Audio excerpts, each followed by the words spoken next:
welcome to episode 63 of Coffee and Co-Read, your source for all things literary with Catherine. And Kristen, where we believe there's nothing better than a hot coffee and an awesome book. Join us for our virtual book club, where we take one book a month and dive into all the drama, adventure, and romance we can find. Ooh. Hi, Catherine. Hey, Kristen. I don't know what that was. I don't either. It's fine. It just happened. I think both of us have a case of the sillies. Yeah, it's okay. That's fine. It's fine. So we're going to take a break from the Would You Rather this week because a bunch of news has come out recently that we wanted to chat about. So there are some new TV series in the works from some of our favorite book series. And we're just going to have a little chat about it and see what the reactions are. We have not yet talked about any of these, so genuine reactions are going to happen. Yeah. So we've heard that there is our book from last month, from Blood and Ash, TV show in the works. There's also a Harry Potter show in the works. And most recently, I guess, the Twilight TV show in the works. Yeah. Wild. So what do you think? Like, where do you think we should go? Just tell me your thoughts. Yeah. Initial reactions. So I guess I heard about the Harry Potter one first, and I kind of have the same feeling about the Harry Potter one and the Twilight one, where I'm like, it wasn't that long ago. Yeah. But it actually was. I know, I don't want to talk about it. But the Harry Potter movies I really enjoyed. I obviously had a few issues with some of them, but overall I thought that like the cast was super good. And, like, looking at them casting people now, I'm like, they're so young. But when the movies came out, I was the exact same age as the cast, basically. So I was like, this is amazing. I can't believe, like, Twilight, I'm just flabbergasted. Like, I guess the movies did really well. Like, there were people lined up for them when they came out. But I just don't know if Twilight has the diehard fans that they think they do. Yeah. That being said, I'm probably going to watch it.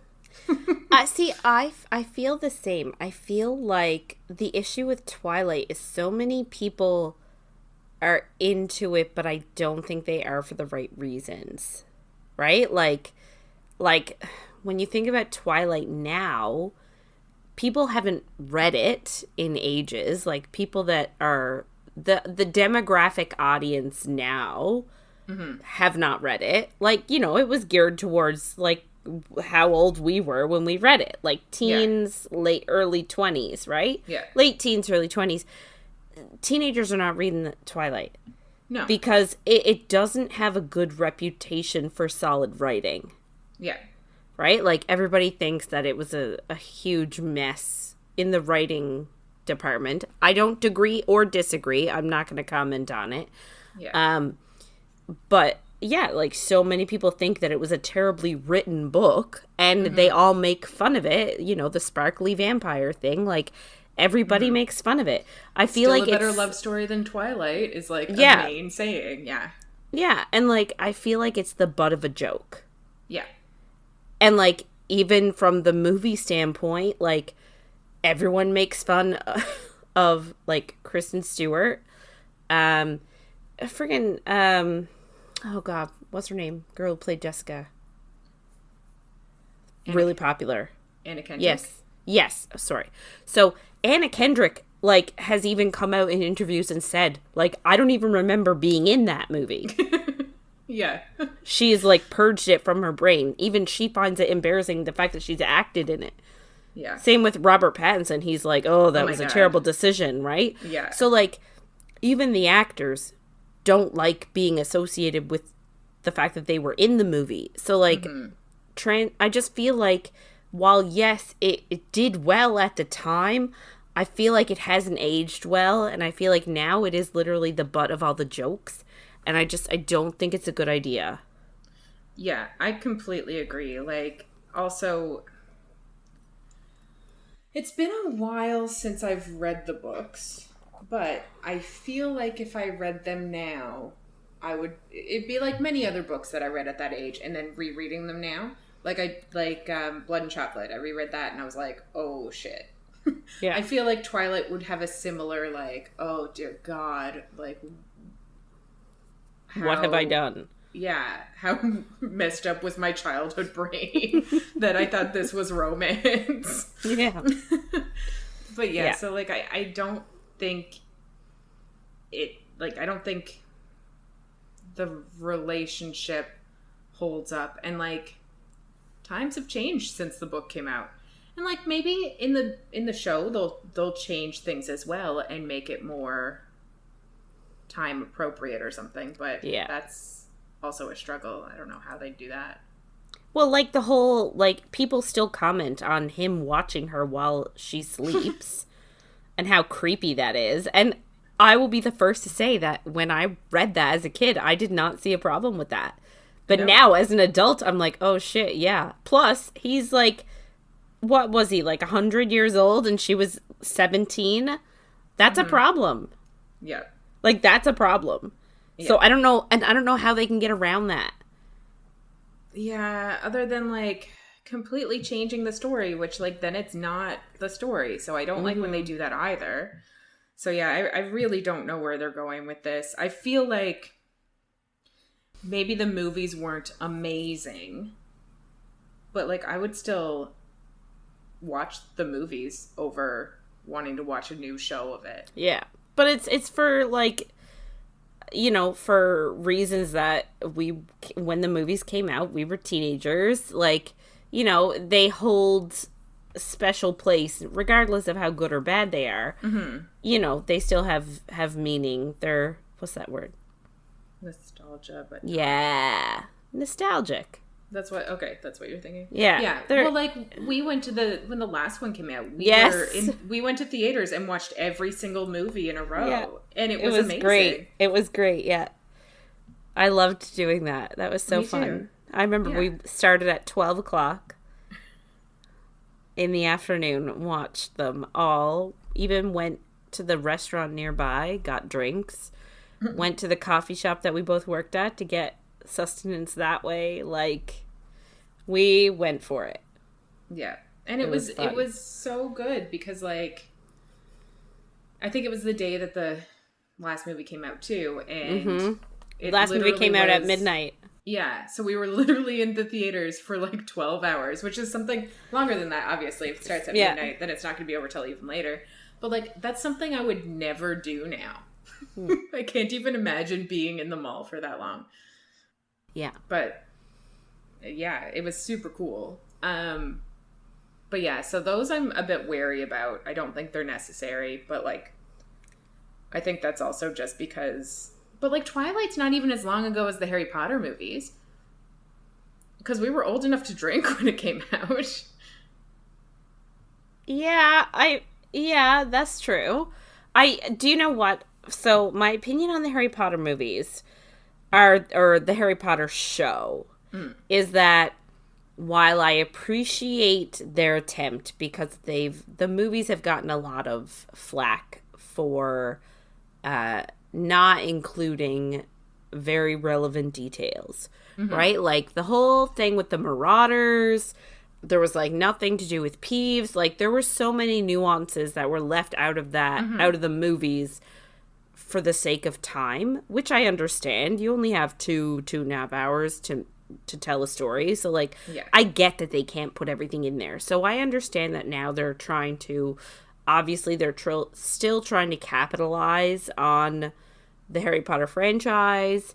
However, I feel like it's coming at a poor time because JK has, sort of said some things that has angered a lot of people. I'm not gonna comment on those things, like, she said some things that has pissed off a lot of people, and rightfully so. Yeah. So, like, I feel like the show is not going to do as well as they hope it will, just because people are canceling JK. My sister actually said yesterday that she is thinking about getting rid of her entire Harry Potter collection. Yeah. Which is a ton of stuff. Like, it is... Yeah. Like, she loves it more than both of us. Like, her identity has been, like, Harry Potter for a really long time. And she's getting rid of all of her stuff because, you know, she is offended by the things JK has said and her stance on certain issues. And, you know, I think that maybe they're trying to turn it all around. Yeah. I don't think it's going to work for them. I think this is going to bomb. And I feel bad a little bit for the cast that are going to be cast thinking this is going to be a game changer when really it's just going to associate them with an author that has, a poor political view. Yeah. Yeah, and I think it's going to be hard, too, because a lot of the people that are going to be in it are going to be too young to realize. Yeah. But, I mean, that's up to their families to, that their families should be aware of the issue as a whole. Like, I feel like everybody is aware of the issue. Yeah, I know, but I just think anybody's parents, usually their views are more conservative anyway. So, like, when they grow up, they might be like, oh, I didn't even realize I was in this show. Or, like, it'd be nice if they had conversations with their kids and let them know. But, I feel like parents are going to prioritize their children. Like, if their children are serious about acting and wanting to be an actor, if they get the opportunity to be in a Harry Potter TV show, they're going to be in a Harry Potter TV show because it has a lot of weight to it. Yeah. So I feel like, the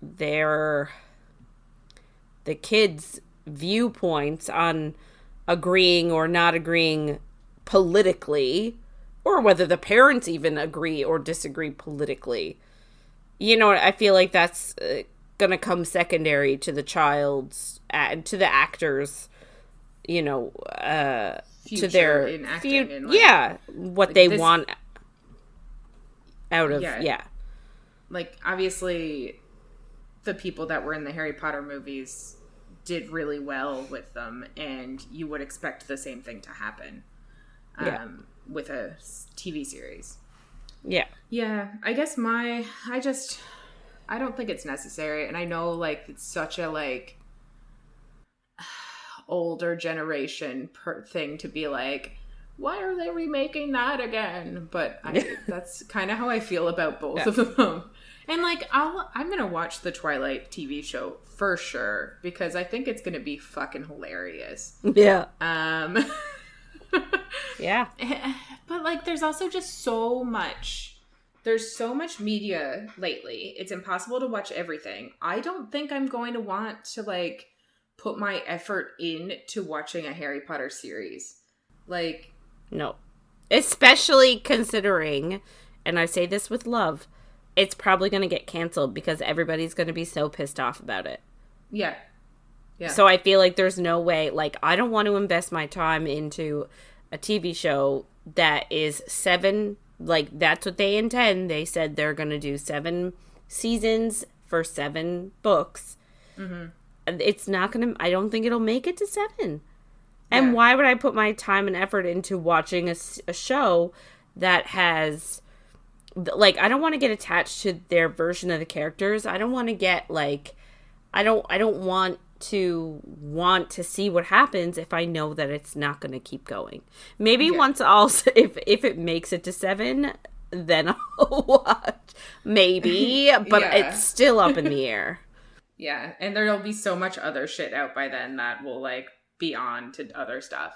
Yeah. Yeah, it's really, it's kind of exhausting how many shows are coming out, which, like, I say as somebody who I find it, like, anxiety inducing to watch some shows, like, new things. So I honestly, I don't think I would watch Harry Potter because of anxiety alone, let alone I don't want to support J.K. Rowling. I don't really want her to make money off me watching something. I'm like, I could, I guess, get it downloaded, pirate it somehow, I guess.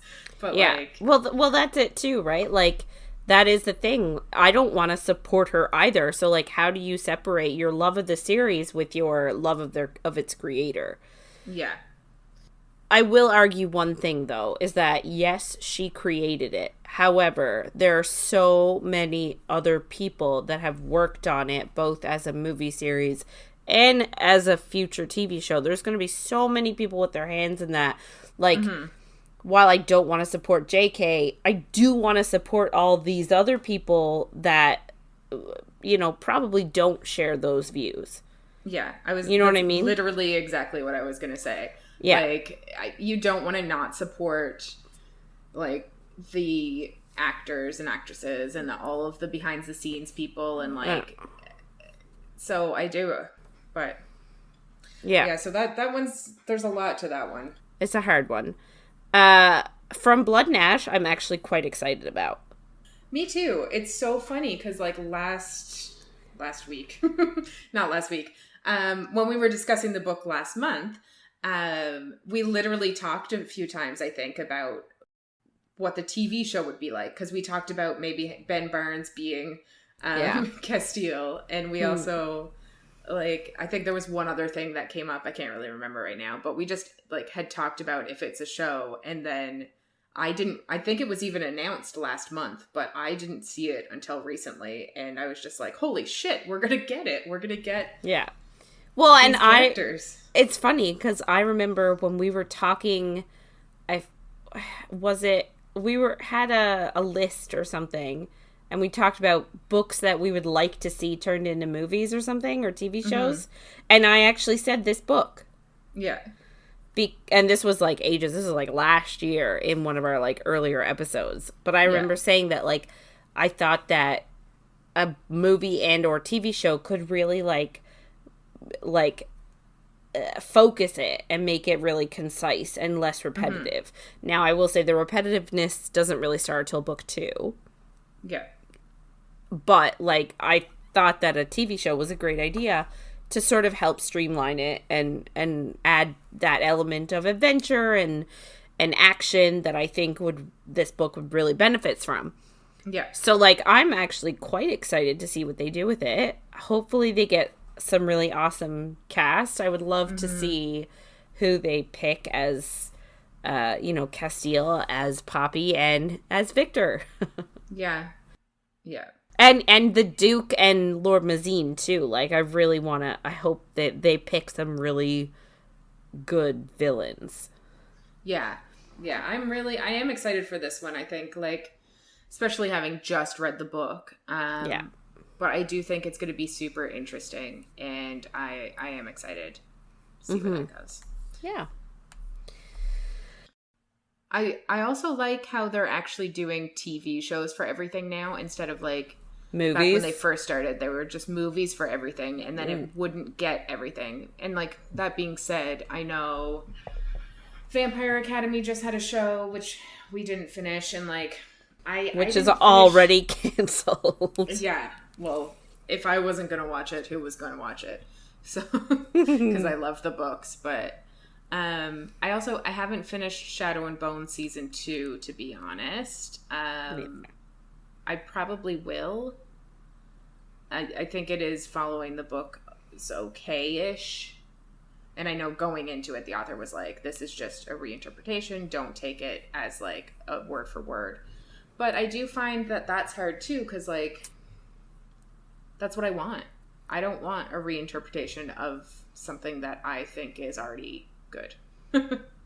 So I just find I'm happy that they're doing TV shows now, but I do find it hard because they're not always great. Yeah. And like at the same time, we're talking about movies being announced, but like we also heard there was going to be an ACOTAR show like 5 years ago, and it's still not out, so there's still no casting information or anything. And like I know there was like a bit of... Did we talk about the bit of drama we heard about it? No, there was a bit of drama, though. Apparently, SJM was being quote-unquote difficult. I mean, to me, that's just she's trying to protect her creation and trying to prevent them from, like, hacking the story to bits. Yeah. But it's causing delays in script. Yeah. And, like, when you look at her entire work of books, if there's some, it's kind of like, not to bring it back to J.K. Rowling, but it's kind of like in Harry Potter, all the books weren't out when they were filming the movies. Yeah. So they would go to her and be like, can we do this? And if she was like, no, that doesn't make sense with what happens in the future, they'd be like, cool, you don't need to tell us anything else. You're the boss on this. Like, you know this, you know what's going to happen. But it feels like they've stopped caring about that kind of stuff. And with a series that, like, is still going, the ACOTAR series is still going. You can't just throw stuff in there that won't make sense. Yeah. And I feel like if the series ever does come about, which I think it will eventually, maybe, there'll probably be more Easter eggs in it for her books too, which is exciting to think about. Yeah, but apparently they've also, like, tanked the budget, so I'm not hopeful as much as I would love it, and I feel bad for SJM because, like, you know, it could be an amazing series, but I'm not hopeful for it just because of, you know, they've sold it around a little bit and the budget just being tanked, and yeah, it's unfortunate, but I'm still gonna watch it. No, definitely. If it ever comes out. Yeah. So we should probably get into it. We're just giving our heads up that we are not a spoiler-free zone and things might get saucy. So this is week 2 of Neon Gods by Katee Robert. This week we are reading chapters 8 to 14. So last week we met our 2 main characters, obviously Persephone and Hades. Persephone is like a socialite, and her mother and Zeus bombarded her at a party when he asked her to marry him, and he is 60 plus and she is mid-20s, 24 to be exact. She didn't want to marry him because apparently he's suspiciously gotten rid of 2 of his previous wives. She don't want to die. So she runs across the upper city and crosses a bridge rather difficultly, and meets Hades in the lower city. He takes her back to his place, fixes her up because she was injured on her escape from Zeus. And she makes a plan with him to have sexy times so that Zeus don't want her no more. And with that in mind, Hades has promised to keep her safe and protect her in the lower city for 3 months until she reaches 25, when she gets an inheritance or a trust fund, and then she's piecing the heck out of there. Yeah, good plan. Yeah, it is a great plan. So, we start off this week with Persephone's POV. It's the morning after, I guess it was it's the next day, so it's like day 2 in the lower city. She gets a selection of dresses delivered by quote unquote a surly brunette, and I'm assuming this is Minth or whatever her name is. I like that they have her as annoying and surly in this one, as well as in Touch of Darkness. She was also a bitch with a capital B. Yeah. So she calls her sisters after she gets all those dresses, and tells them her plan, which is, again, to create a public relationship with Hades so that Zeus doesn't want her anymore. But they're mad that she's cutting them out of her plan because they sort of thought that, like, maybe they would send her money, they would do something to help her, and she's like, no, I don't want your help. Not in a mean way, she doesn't want them to get involved and doesn't want them to be punished for getting involved, so she doesn't want their help. Yeah. But they love her and want to help her, so they're upset. They also think her plan is terrible. And I mean, fair point. If my sister called me up and was like, hey, I'm going to have sex with a stranger for a whole long time, I'd be like... live with him. It would be more like, not the sex, I don't care about that. No. It'd be more the, like, I'm going to live with this stranger for 3 months. I'd be like, how do you know he's not going to kill you? Yeah. No, agreed. Especially since he's literal Hades. Mm-hmm. Well, considering they didn't know he existed until, like, 20 minutes ago. Right.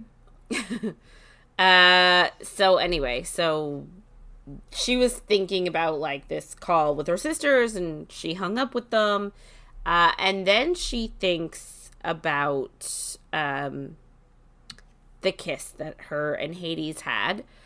And and she thinks about, like, how far she would have actually gone with him if he hadn't stepped away. Like, she probably would have gone, like, all the way. She was really into it. Mm-hmm. And she thinks that the fact that she would have gone all the way, she thinks she should be scared. But she's not. So she's like, the right reaction here would to be scared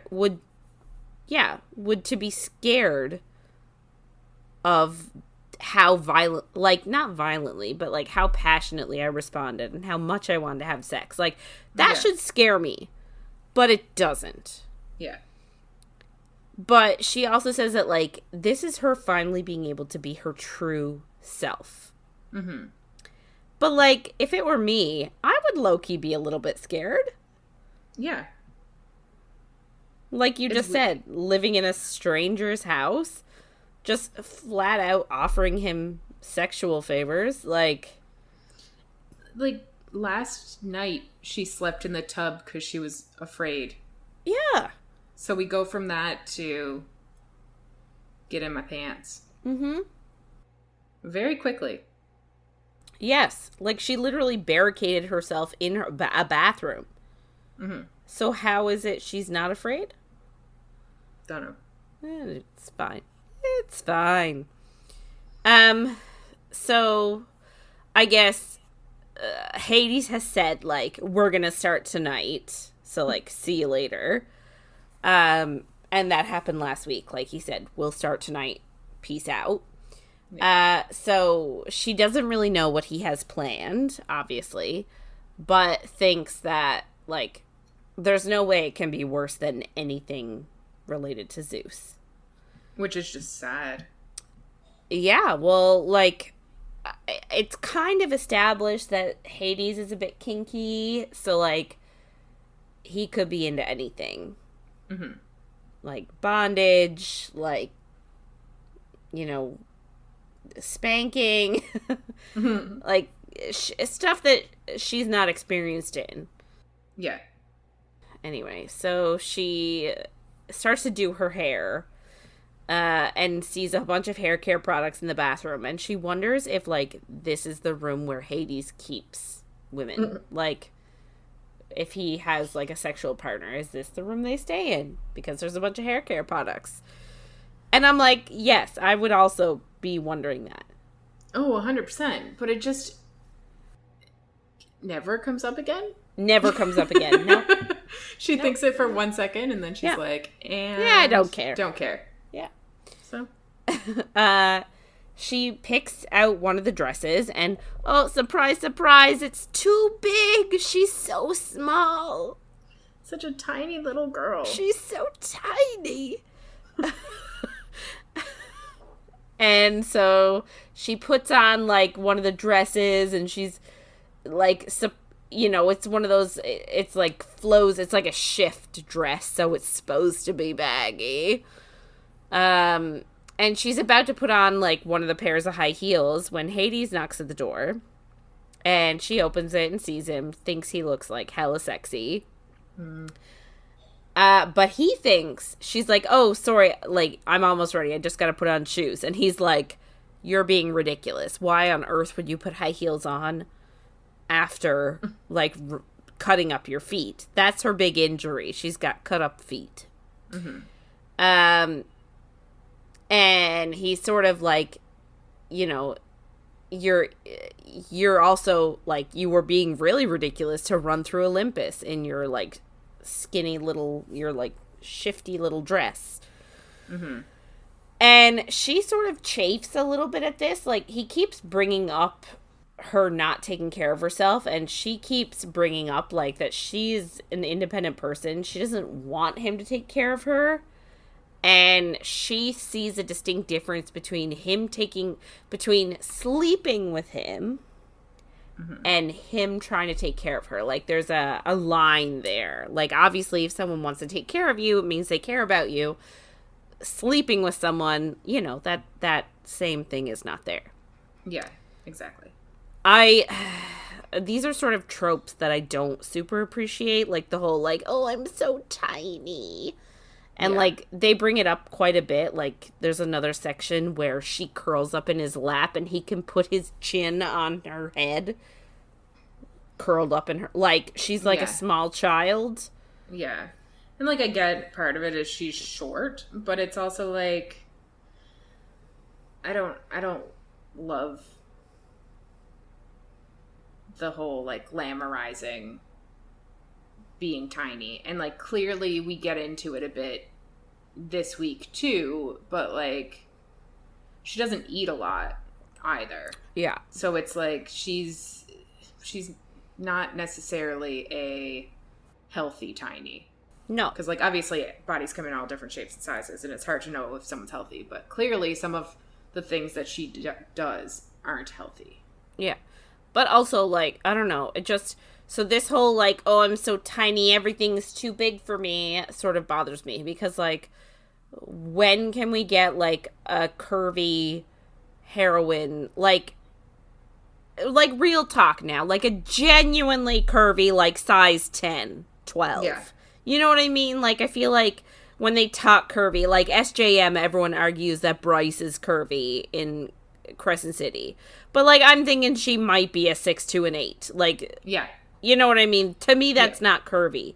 Like, when are we going to get a genuine, like, curvy heroine in a book? Yeah. And the second book in this series has one of Persephone's sisters, and she is apparently, like, plus-sized, described as plus-sized. Okay. So that is nice. But I do completely understand. Like, I'm not even that tall, but I'm, like, semi-tall. And, like... Every time that they're like, and she put on his shirt and it was down to her knees, I'm like, I put on fucking Jeff's shirt. It is a shirt. It's the size of a shirt. Yeah. I look like Winnie the Pooh. Like, it's not long enough to cover my ass. Yeah. Right? I don't relate. No. But yeah, so... so I'm not a fan of that trope. And then also the, like, the man having to take care of her and she's independent and doesn't want to be taken care of. Like, why? Why is it always, why? Yeah. Why is this necessary all the time and everything? Mm-hmm. Why can't she be independent and take care of herself? Yeah. But it's such a big trope in this book that she, like, doesn't listen to her body. And I get that people do that. Like, I completely understand. But it's not a constant thing that you can live a perfect life and have this constantly happening. I get that people can hide stuff, and they do. But, like, if you literally are as bad as she seems to be, I don't think you'd be able to be out to parties all the time. I don't think you'd be available to be photographed by gossip magazines every time you leave the house. Like, where are the pictures of her fainting everywhere? Yeah. Because there should be some. Yeah. If this is her norm. So. Yeah. Yeah. Anyway, I guess we'll keep this rant. This will be it for the rant for this minute. Yeah. So, anyway, so I guess he decides that instead of her putting on shoes, because her feet are cut up from glass, he decides to grab her and carry her to their destination. And again, he thinks that she doesn't prioritize her own health and safety. Mm-hmm. Like, how cold was it? Because they make a big deal about her walking in the night and, like, running through the city with no shoes on in a dress. Like, how cold was it? Because, like, yeah, I'm sorry, like, where we live, it was what? 0 degrees today? I didn't go out with a coat on. Yeah. I rarely wear a coat. Like. Yeah, it just, she's fragile. Yes. Persephone, yeah. Fragile. Well. So, he carries her down the stairs, and she's sort of arguing with him and fighting back and like, seriously, dude, put me down. Like, this is ridiculous. And he's like, no. So he carries her to this black door. And she's like, oh, so like, are we diving right in? And he sort of says, like, I'm going to give you one last chance. Like, this is your one chance to sort of say no, I guess. And, if we walk through that door, you're committing to our deal. And she's like, yeah, dude, like, I already said I committed. Like, it's fine. Mm-hmm. Like, I wouldn't have suggested it if I wasn't okay with it. Yeah, it was her plan to begin with, so I don't know why he's being so crazy about it. Like, he's giving her so many outs, and she's like, dude, I came up with this plan. It's the best thing for me. Yeah. I guess he's overly concerned with choice in this situation.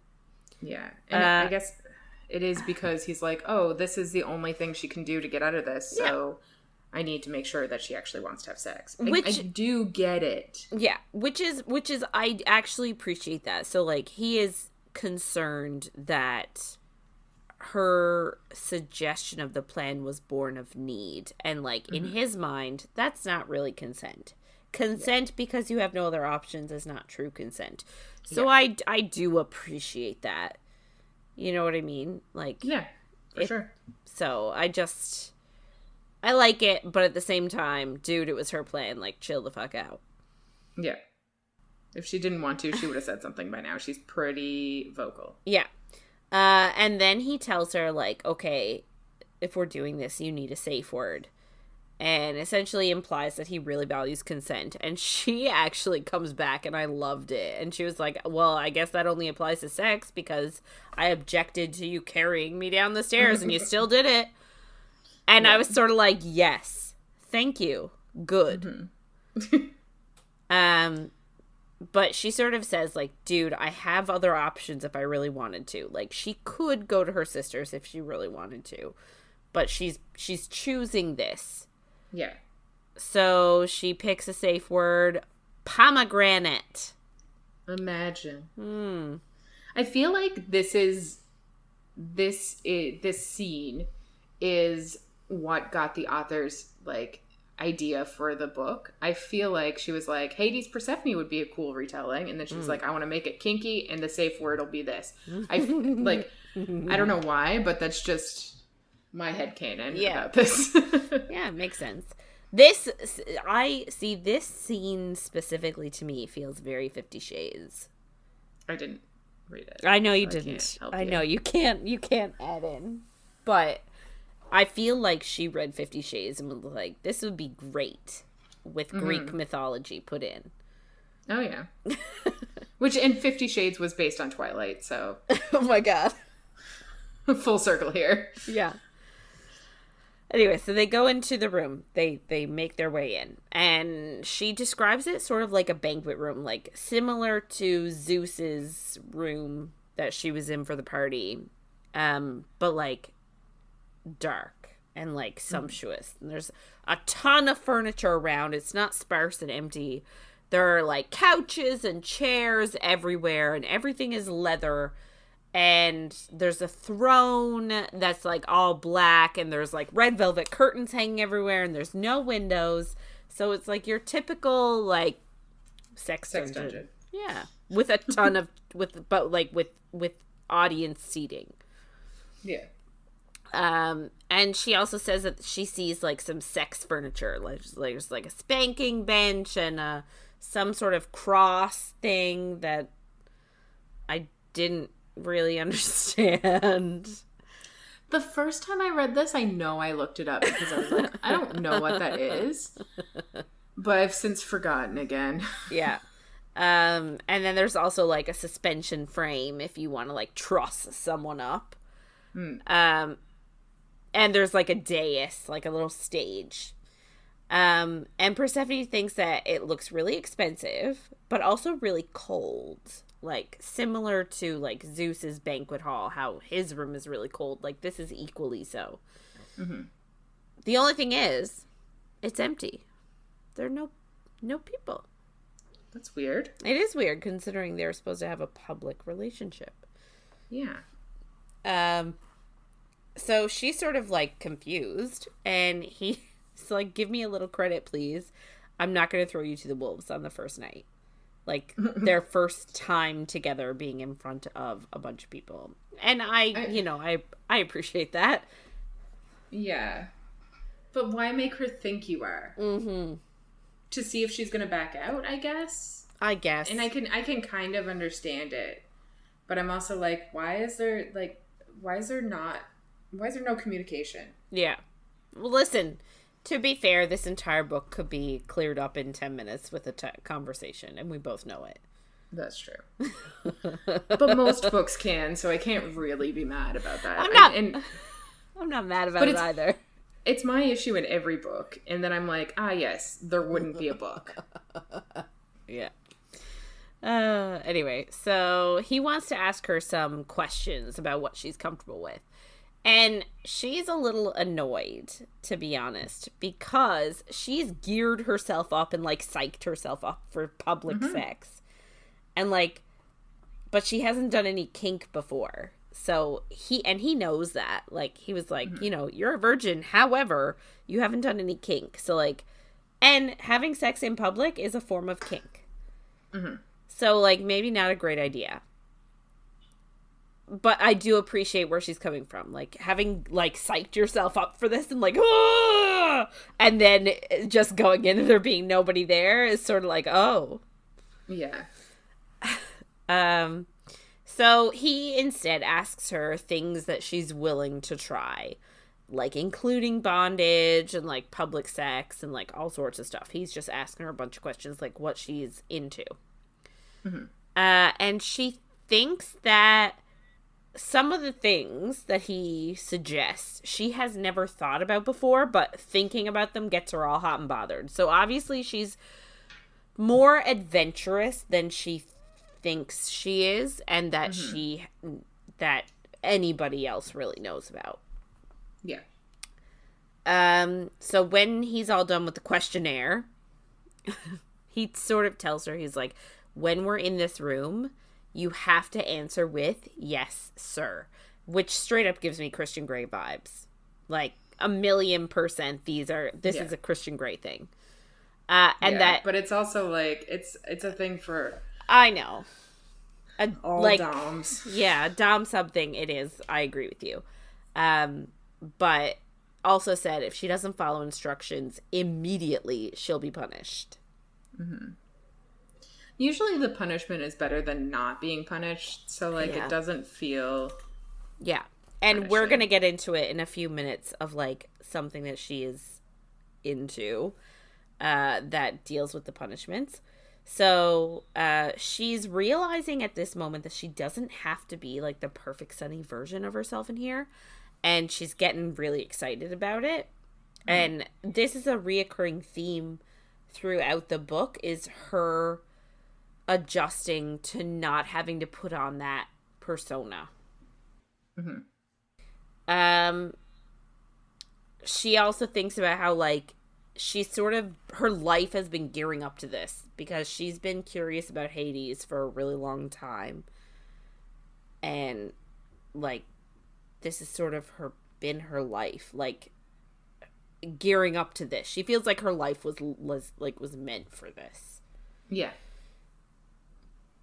She asks him if he ever gets his hands dirty, because I guess they're sort of talking about, like, control and power, and so she asks, like, do you ever get your own hands dirty?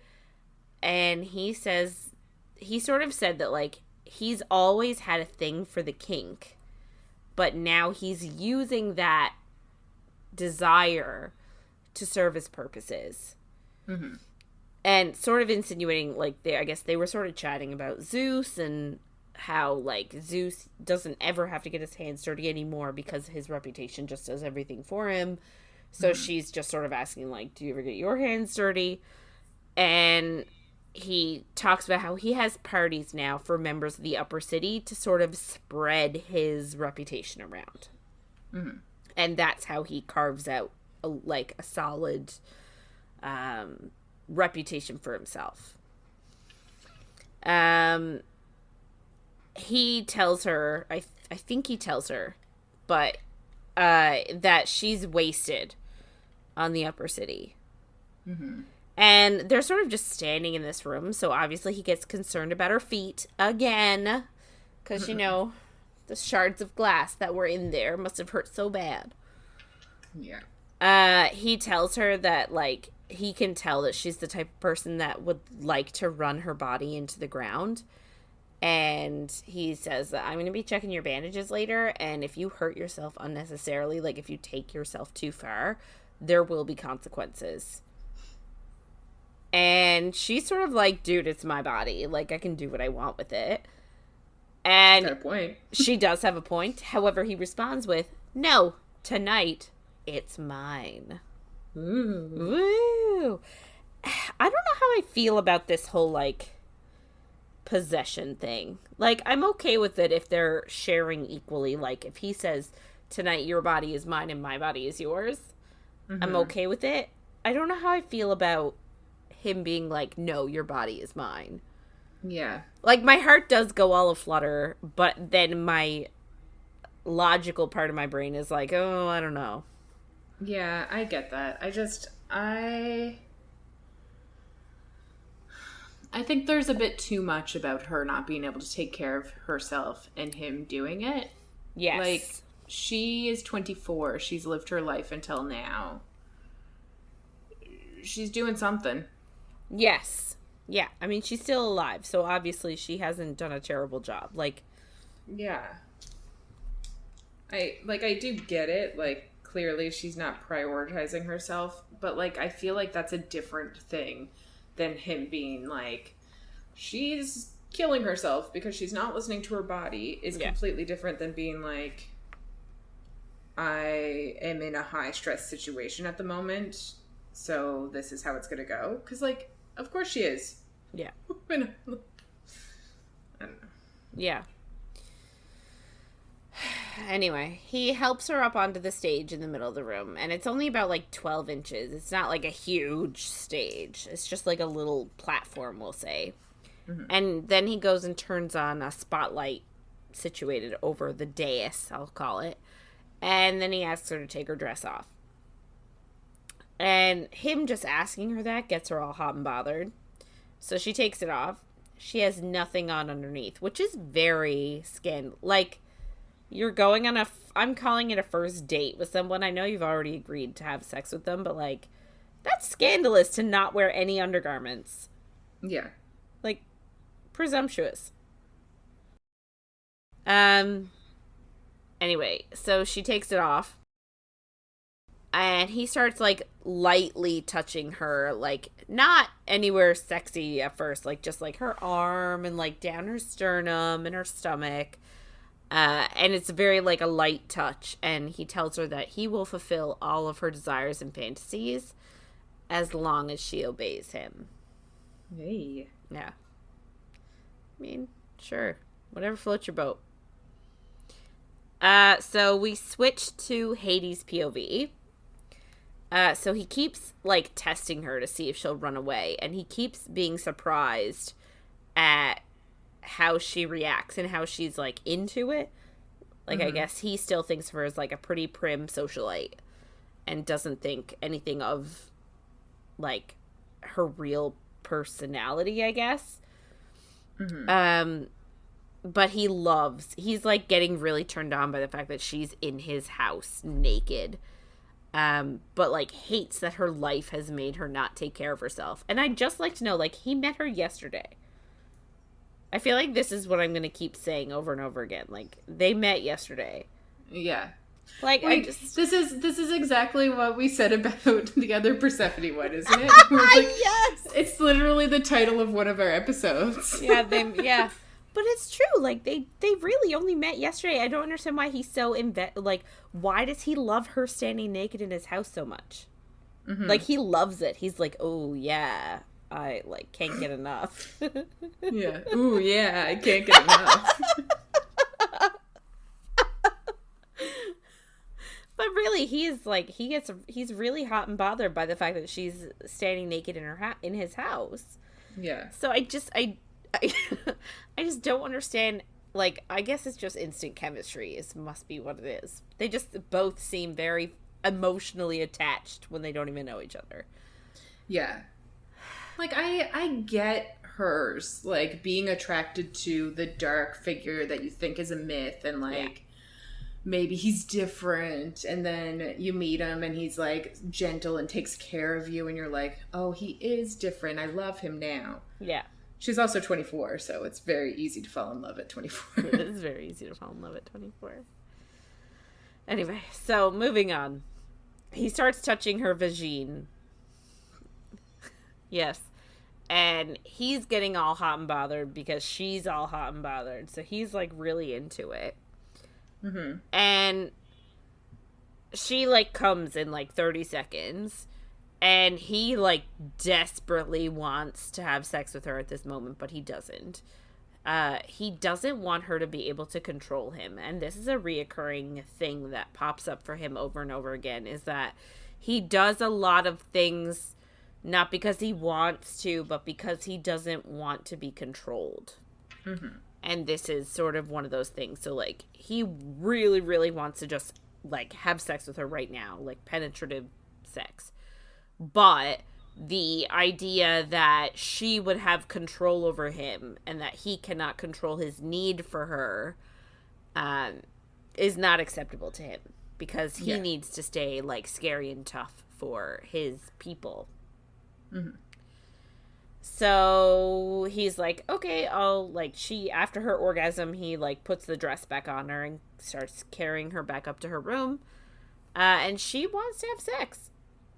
Of course she does. Yeah, like, when you don't get penetration, when you want penetration, it's very unsatisfying. And especially since she was, like, geared herself up to have sex. Yeah. And they didn't even have sex. Yeah. So he brings her back to her room, and she sort of asks for, like, a compromise. She's like, maybe we should do a trial run of sex before we do it in public. In front of a room full of people.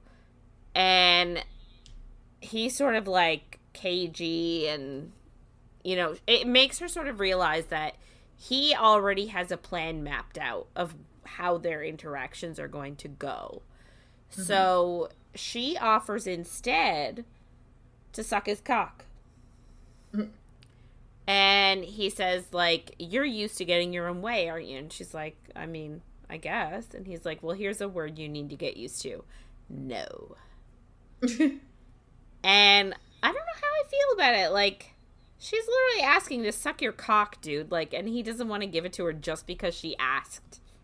Yeah. Like, I feel like he's the only man in the world that would turn down a BJ. Yeah, especially since we were we're still in his head, aren't we? Yeah. But he wants it. Yeah. so bad. Yeah. It's something. It is something. So, like, he keeps thinking, like, how badly he wants her, but he's, like, trying to refuse to give in to her. Like, that it has to be done his way. But he's like, oh, she's in my blood, and she's used to getting her own way, and anyway, she's just pissed that he said no. Like, she's just sitting on the bed very primly now, and like, yeah, sure, fine. But nonetheless, like, he takes care of her feet, and he's thinking about how, like, she could have died. And I'm like, this is very extreme. She could have died from being outside for an hour? Not even an hour. How long was she running and walking for? Not an hour. But, like, when you're running, you're not generally cold. No. Because exercise. But she's so fragile. She is so fragile. She's so fragile. Yeah. Anyway, he doubts that Zeus's men would have done anything to help her. Like, he's like thinking, oh, maybe they wouldn't have let it get that far. But actually, they probably would have. Which is fair. They don't seem good. No, they don't. But then he tells her that, oh, she's only got one body and she should take care of it. And I hate that so much. I hate it. You don't need to comment on other people's bodies. Thanks, though. But also, you don't know her. Like, you are basing your entire assumption of how she treats herself on one interaction of when she was running, essentially, for her life. She didn't know what these guys were going to do to her. Like, she just knew that she left Zeus's place, and all of a sudden these dudes were following her. Like, yeah, it was, in her mind, that could have been a life or death situation if they caught her. And it very well might have been. Yeah. So, like, I'm so annoyed that he's, like, commenting on something that he literally knows nothing about. Yeah.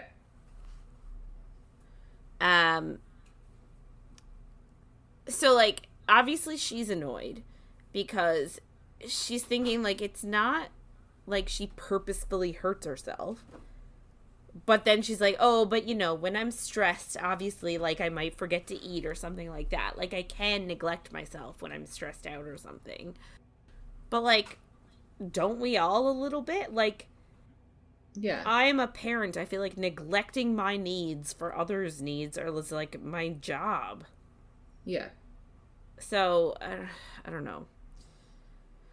So she sort of insinuates that she doesn't want a babysitter. And fair. He's annoyed because he knows that, like, no one else has really tried to take care of her before.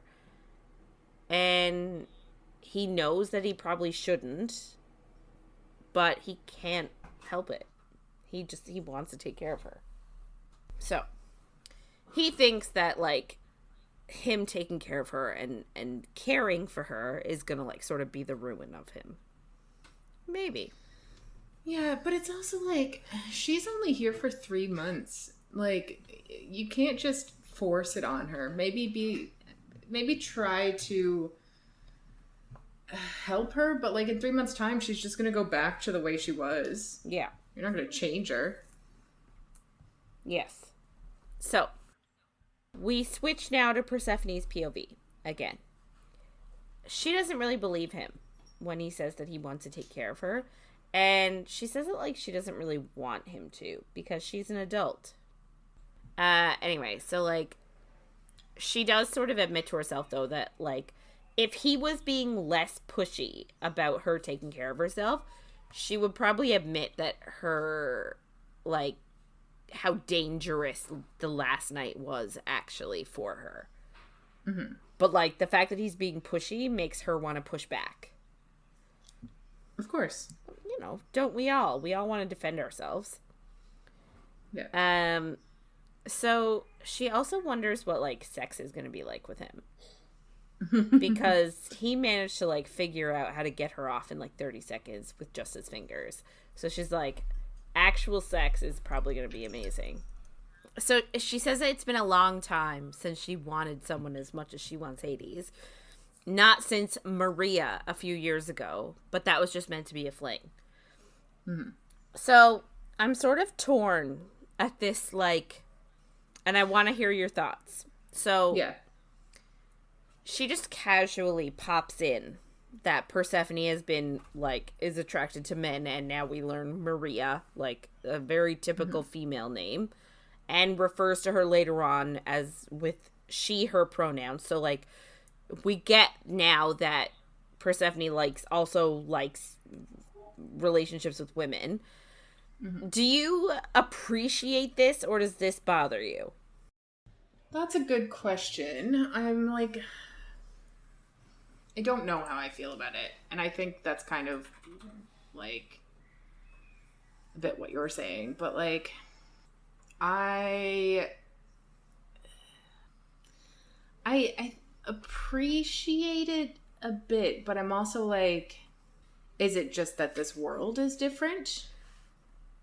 Does everybody just like everybody? Which, cool. Like, I just don't know. I don't know. It's hard because I'm like, I love that it's so casual and it's just brought up and like, it's not a big deal. But I'm also like, there would be reactions if that was said or thought in like the regular world. And like, I know that that's not great and it shouldn't be like that, but it's just the way it is. So it is like, it's a bit jarring, I guess. So here's my, I don't have an issue with it. I'm here for it. Like, great. You are adding into a narrative that is inclusion, right? A narrative of inclusion, which is great. However, it is so, like, and I love that it's just casually put in there and, like, it doesn't have to be a big thing. However, how much of it, because our story is a cis woman and a cis man, like, so the fact that, like, they're putting in, oh, well, you know, she had a relationship with a woman once, years ago, and then Hades also brings up in the next episode, next week's episode, I think, that he also had a relationship with a man. Like, are these just trying to be token representations? Yeah. Like, you're saying that they had relationships with other genders, which is great, but you're not elaborating on those relationships and you're not diving into those relationships, which is really what is required of representation, right? Like, yeah, we need more representation in stories, but we also need them to be the center of the stories. Yeah. So, like, the fact that it's just, oh, yeah, I had a relationship with a woman once, like, is that helpful at all? Or is that just the author trying to have, like, a token representation put in there? Yeah. And I guess that's kind of where I am with it, too. But it's hard because, like, I'm very clearly in a relationship with a man, but I would identify myself as bisexual. Yeah. But once you're in a relationship with somebody and you're like, this is it for me, likely. Yes. Then it is hard to say that you are bisexual, and like people find that weird in certain situations. And like, it's just, I think that's a bit ridiculous. Like, yeah. But I also like, I don't know. I've never had anyone say anything to me about my sexuality ever. So I don't feel like I've ever been like prosecuted for it like many other people are. So it is different anyway in my situation. So I don't really, I don't know how I feel about it. But like we had a book that had this a little while ago, I think, and we were talking about it then. I can't remember what it was though. But it was the same type of thing. It was like just like a throwaway of like yeah. But not taken away from the story, because I still really like this book and I still really appreciate the author. I'm not trying to say anything like bad about her as an author at all. Like, it's just, you know, there are moments when representation matters, and then there's just like throwaway representation. And I feel like this might be one of those cases of a little bit of throwaway representation, because you're saying that to try and normalize it, which is awesome, but we're sort of at a point in society right now where it needs to be a bit more than a throwaway at this point. Yeah. I agree. Anyway. So that was our little side note.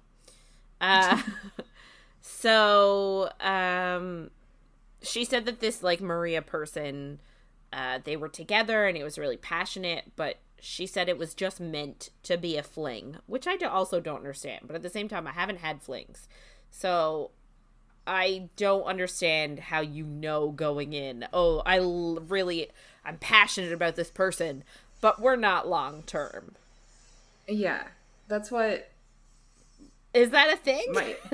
Well, so that's the thing. Like, that's what my sister said about her husband when she met him. She was like, just out of a long-term relationship. And she was like, I'll just have a fling with this guy. Yeah. Now they're married with 3 children. Yeah. And they've been married like 11 years. Yeah. Longer than that, actually. It must be longer than that. Yeah. It has to be a lot longer than that. Yeah, I think in 2018, it was 10 years. Oh, sweet baby Jesus. Math major, so like, right here. Yeah, but I was just thinking that last year was 2018 because COVID has fucked me. Jesus. But yeah, I think I don't know. I don't think you can go into something and be like, this is going to be a fling. But then if you have a connection with somebody, yeah, it can easily evolve. So I don't understand how she could be like, it's only a fling. Yeah. And she was like, it was meant to be a fling. Like, she knew going in, it was only going to be a fling. And even though she really, really was passionate about this person and they had a really great physical relationship, she was like, I knew it was just a fling. Yeah, but it kind of makes me wonder if, like, there is more that we don't know about in this world. Like, if her mother wouldn't let her be in a relationship with a woman, so she's like, I know this is a fling because my mother would murder me. Yeah, very well could be. And she doesn't get into it. We don't know anything. No, yeah, she doesn't get into it. Anyway, so moving on. Hades is about to leave her room after he, like, switched out her bandages, took care of her injuries. And she asks him, like, what about my second orgasm? Because when they were down in the room, like the sex dungeon, he promised her multiple orgasms. He said, if you behave, I'll give you a second orgasm. And he's like, do you honestly think you behaved? And in my head, I'm like, I think she behaved decently. Like, for her first time, I think she did a pretty good job. I don't know what she didn't do right. Yeah. And then she said, okay, well, I'll be on my best behavior tomorrow if you make it worth my while. I do like that. I do too. So, like, she's trying to bargain with him. And he asks, like, what do you really want out of our arrangements? Like, he's trying to figure out, like, what sort of role she wants him to play for her. Like, does she want him to force obedience out of her? Like, does she want him to allow her freedoms? Or does she want the punishments? Like, what will get her off? Mm-hmm. And she tells him that she wants to misbehave, which is something she couldn't do in the upper city, which, like, yeah, I could, the samesies. Not that I can't misbehave, but, like, I don't know. I'm a rule follower. I think I would actually enjoy rules. Yeah. So he tells her to take her dress off. And she, again, like, so I guess what she wants is to push boundaries. So she asks, like, what would happen if she didn't? And he said, I'd just leave. Which sort of takes the wind. Like, if it were me, I'd be like, oh. Like, I sort of would want a bit of dirty talk. But he's like, yeah, I'd just go. So, okay. So she takes her dress off and, like, just leaves it in a puddle on the floor. And he tells her next time she has to fold it. or else he'll make her crawl across the floor in penance. And I'm like, wow, he's like serious about his laundry. And they end up having a little bit of back and forth with attitude, and it ends with him telling her to, like, if she knows so much about herself, to prove it and to prove what she likes. So he wants her to essentially touch herself to make herself come if she wants an orgasm so bad. And she wants to, but she also wants to, like, flex against him a little bit because, again, like I just said, she wants to misbehave. So she proposes a bargain that she'll make herself come, but she also wants him to make himself come. Which I actually really enjoy as well, because it's like, not that I think that he deserves one, but I think that, like, he's gotten so hot and bothered, I do think he should be able to have one.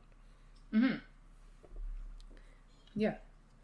I also, like, I'm a fan of mutual enjoyment. Yes, this one-sided thing. Like, everybody's all about, like, the one-sidedness. Why can't everybody have fun? Yeah.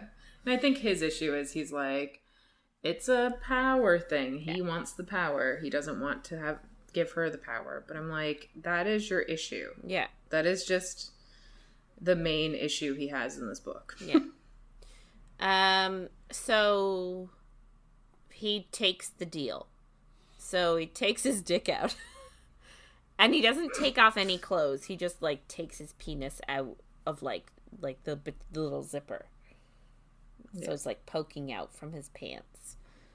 And she thinks to herself that it's perfect. Gross. That it's big and thick. I can't. I love it. It's so good. They're always perfect. Yeah, so apparently. I'm not surprised. So she really wants him to touch her. And he tells her, like, man, you're shit for my self-control.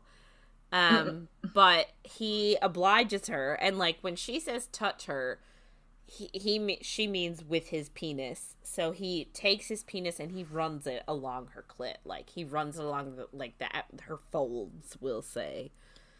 So, like, never penetrates, but just, like, runs it along it. And, like, she's loving her life and she's really into it. And then he, like, climbs on top of her and starts, like, rubbing the length of his penis against her folds. So, like, still no penetration. But she's, like, super into it. And I'm like, yeah, this is, like, straight up, I don't know. Hot dogging. Yes, hot dog. Yes, it's hot dogging. Anyway, so he then tells her, like, if she obeys tomorrow, he'll give her his cock. And she's, like, she's like, yes, please. And she's, like, really, really getting off on it. And then she orgasms again. And then he also orgasms on her belly. So he grabs a cloth, cleans her up, and then he wants to cuddle. And she's sort of like, oh, I'm not really a cuddler, but, like, so, like, you don't have to. And he's like, no, we're cuddling. And then he tells her, like, he's surprised she has such a mouth on her for someone with her reputation. And so obviously he follows the gossip magazines and sees that she's, like, a biddable, like, sunny person. And he's surprised that she has as much pushback as she does. So she responds to him with, like, you're using your reputation as a weapon. Like, why can't I? And I love that. Like, she's so much stronger. And, like, she's a strong, independent woman behind the scenes. Even though in public she's not. And I really love it. Yeah, it's like a wolf in sheep's clothing. All I could think was a sheep in wolf's clothing. And I was like, wait, that's not right. Other way. Yeah. So then we talk a little bit about her sisters and their reputations. So we sort of get a rundown on her three sisters now. Eurydice is an innocent dreamer. And she has a boyfriend whose name is Orpheus. And he sees her as his muse. But I guess Persephone is worried that he will eventually find another muse outside their relationship and, like, maybe break up with her, and is worried that Eurydice will have her heart broken and be crushed, and she doesn't deserve that. So Persephone doesn't like Orpheus, which is another Greek. The whole Orpheus thing is a Greek myth. Mm-hmm. I think it has to do with a harp. And we actually read about Orpheus in A Touch of Darkness. He was a soul that came to see his wife, and Hades turned him away and sent him back. Oh, yeah. Remember? So, yeah. Interesting and really cool how they both incorporate the myths differently. Yeah. So in this one, Orpheus is like a flighty, not gonna say not caring, but he's not a consistent partner. Yeah. But in the actual myth, he's quite consistent and even tries to rescue her from death. So, next sister is Psyche. Apparently she likes to fly under the radar, but for some reason she's a bit of a trendsetter, and so, like, everyone loves her and, like, follows her and follows all of her fashions. And the oldest sister, Callisto, apparently isn't playing a role. She really does hate the 13 and Olympus and pretty much everybody except for the sisters. But, like, I'm here, like, good for her. Yeah, I agree. Her mom tried to make her play a role, and she was like, no, go to hell. Yep. Good job. And then she says that she is the peacekeeper. So she's the one who makes the plans. She smooths everything over and gets everyone on board with everything. But she also said that, like, she took on that role not thinking it would be permanent, just until she could get out of Olympus. And she didn't realize that playing the sweet, biddable daughter would be what trapped her in Olympus with Zeus. So, back to Hades' POV once again. She falls asleep, so he doesn't want to leave her bed, but forces himself to. Again, like, we see this constantly, him forcing himself to do things, even though he doesn't want to do them, for a semblance of control. He has to do his nightly rounds of checking the locks on all the doors and windows. And right now he only does the ground floor, but he says at one point, he used to check all the doors and windows on every floor. It's like a compulsion that he has to keep himself and keep the people that live in the house safe. But he says it's worse with Persephone around because he made the promise to protect her.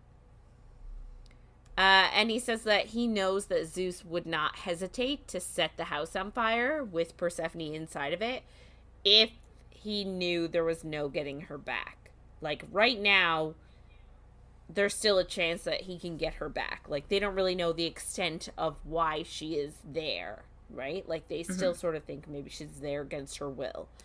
So, obviously, he's not going to do it as long as he thinks that he could still have Persephone. But the minute he knows that it's not happening, Hades knows that, like, if Zeus can get over or can get a person over across the bridge, then, you know, he wouldn't hesitate to burn the whole thing to the ground.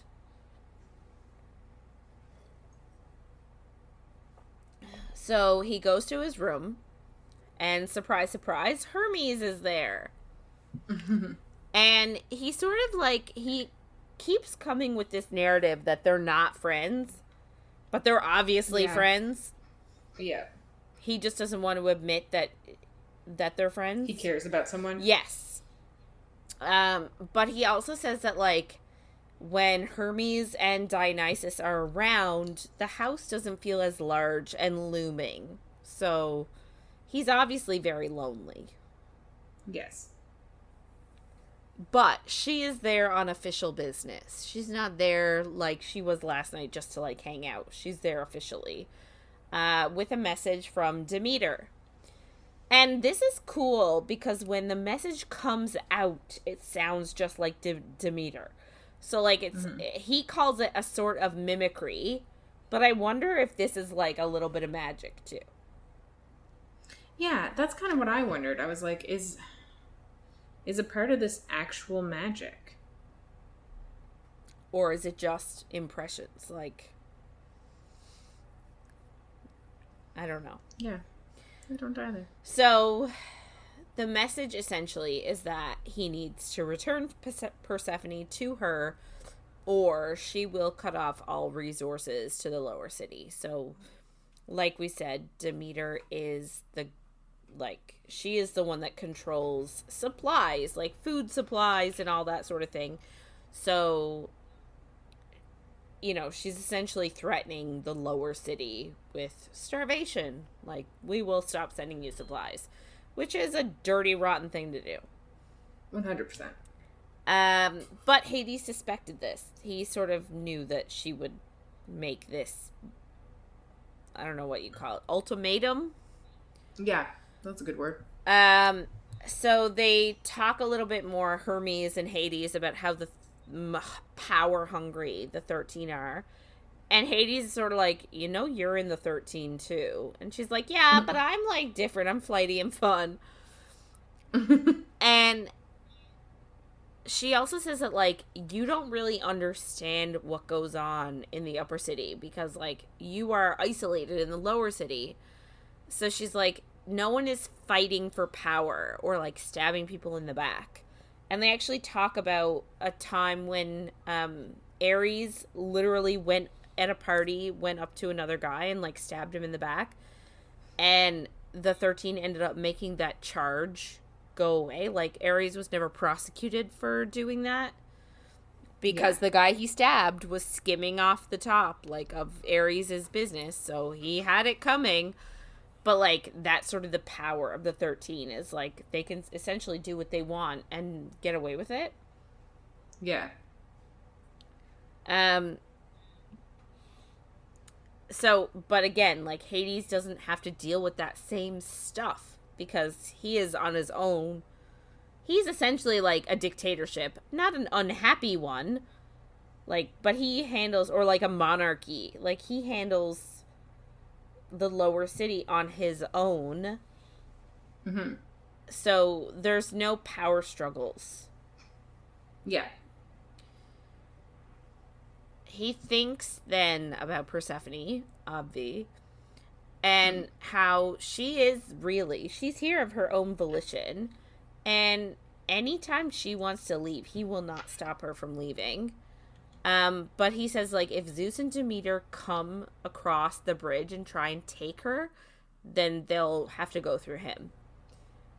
And Hermes considers that whole thing, like, they'll have to go through him, considers that an official message and, like, pieces out. And I'm assuming that means she's going to go deliver it to Demeter as a reply I think so. Without his consent, though. That is shady. I don't like that. I don't either. And, like, I guess this is part of her sort of, like, I'm not going to call it playful, but her sort of, like, wishy-washy, she's not on either side sort of nature. She's just kind of stirring the pot. Yeah. And, like, but it shouldn't be a message. It should be like, I heard him say this. Yeah, I don't like that she's just going ahead and doing it without his consent. Mm-hmm. Same. So Hades thinks about like, Hermes is like, okay, bye, and, like, pieces out. And Hades thinks about the threat and wonders if Demeter will actually go through with it. And he thinks that, like, she might. Like, if he was one of the 13 out in the upper city, she would never. Because, like, the people would rebel. Like, everybody would talk about her, and then it would be too public. But because he's in the shadows and is considered, like, a myth to a lot of people, she could do it. Her reputation wouldn't be hurt that much because the general population doesn't know he exists. Mm-hmm. So he doesn't trust her, and he doesn't trust the rest of the 13. And he's prepared to, like, weather whatever it is they throw at him, but he's not going to, like, take it lying down. And, like, he's sort of, like, he's resolute. And he's going to protect what he's built, and Persephone as well. So, next AM, he goes downstairs and hears Persephone laughing in the kitchen. And he loves it. He loves the sound. He's like, oh my god, my house is, like, perfect now. She's with Georgie, who is his housekeeper, and apparently she helped make breakfast, which is wild, because apparently Georgie doesn't let anybody help make breakfast, but Persephone is special. Yeah, she's not like other girls. Not like other girls. She's special. Who knows what she said to Georgie to get her to let her to help. Persephone is like, Hades notices that Persephone's in a real good mood. And he knows, like, that it's not just because of the orgasms that she had last night, but because she finally feels a level of safety, and she can finally let her guard down. Which is, how does he know that? Yeah, I can understand it. If we were in her head and she was thinking that, I'd be like, yeah, 100%.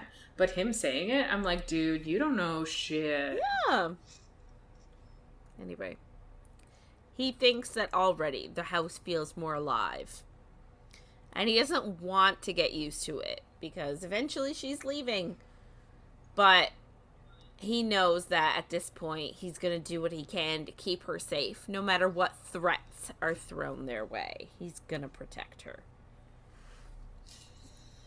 I mean, some threats, I guess. Like, I appreciate all this. I really do. But at the same time, dude, like, he's so hot and heavy. Like, I would already say he loves her, and they've barely had a conversation. They met yesterday. Yeah. 2 days ago, actually, at this point. Yes, now at this point, yeah. But probably not 48 hours. No. I would say 36 at best. Yeah. But do you know what I mean? Like, he's already like, I'll protect her with my life. And, like, my house is so different with her in it. I want to keep her. Like, dude, 36 hours. Chill. I think he's just lonely. Chill the beans. Just a lonely man. Yeah. So Hades, I guess a little later, takes Persephone out into the lower city to get some clothes, because she literally ran over in one dress and nothing else. And he picked out comfortable... Everything from Minty is too big, because she's so little. Such a little girl.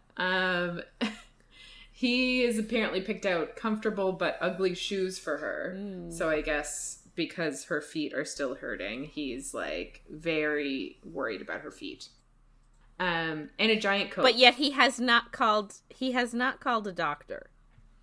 No. He's very worried about her feet, but has not called a doctor.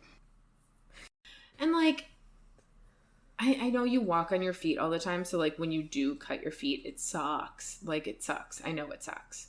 But if they were cut that badly, they would need to be stitched. Like, bandages aren't going to help if, like, there's deep gashes with blood.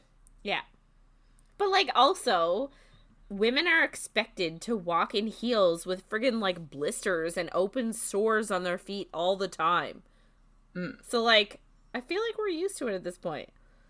Have you ever seen like ballet dancers' feet after point shoes? Like, they are open and bloody is how my feet used to be when I was a teenager. Like, it sucked so bad.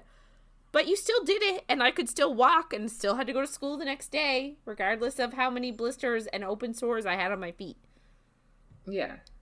You probably put some bandage on them and then just lived your life. Yep.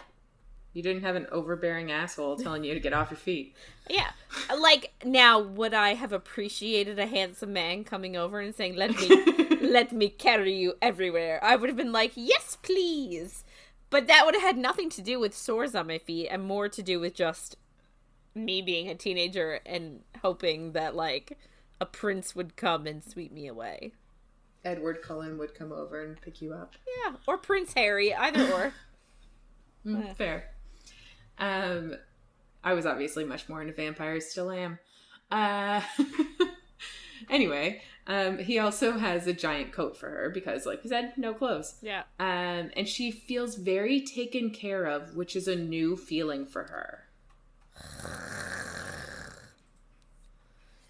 This is one of those tropes that I don't super appreciate. Me neither, but I also don't really understand it. Because, like, yes, her mother's a bitch. Mm-hmm. So I can not get having that feeling from her. But, like, her sisters love her. They wanted to drop everything and they wanted to come to the lower city to be with her. Yeah. They wanted to give her money. Like, they want to take care of her. It's maybe, I guess, her independence that is keeping her from letting them take care of her. But it just seems like unnecessary. Yeah. Why can't her sisters form a group and align together? Like, I don't know. Anyway, so it's obviously her first time really seeing the lower city. So when they leave Hades' house, she, like, looks back and she notices, like, his house is kind of Victorian, but it still somehow fits in with all the other houses around because they're all kind of, like, old looking and they have a history. And she says, like, all of the buildings are pretty short, like 3 or 4 stories at most. And it's very different than the upper side where there's skyscraper upon skyscraper.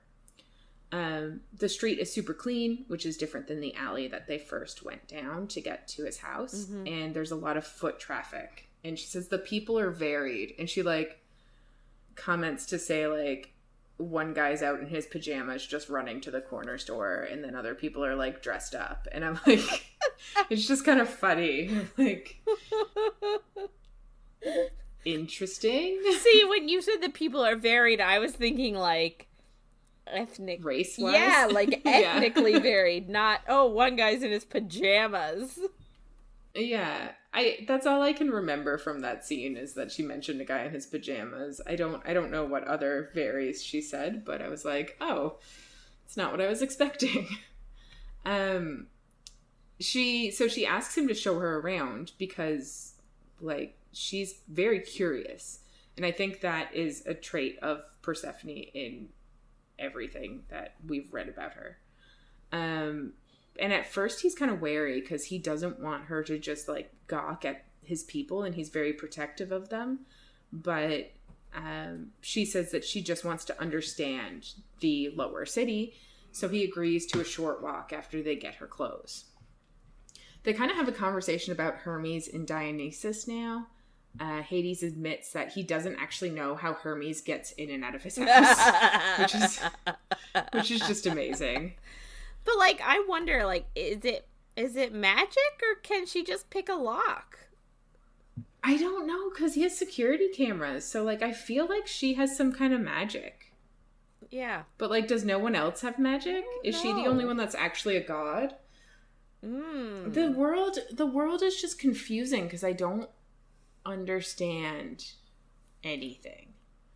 But yeah, I don't know if magic is real or not. Like we said last week. Yes. But Hades also tells her that Dionysus has a standing business invite, but after this Hermes became Hermes, they both just started showing up whenever they wanted. So Hermes is the one that initiated this friendship with, I guess, the 3 of them. Persephone kind of thinks that, like, they both don't really care about politics and they're kind of different from the other 13. She says, like, the last party she was at, they both sat in a corner and loudly critiqued everyone's outfits, which just sounds kind of funny. And she says the role of Hermes controls all the security in the upper city and, like, she knows all the secrets. Which is a very handy friend to have.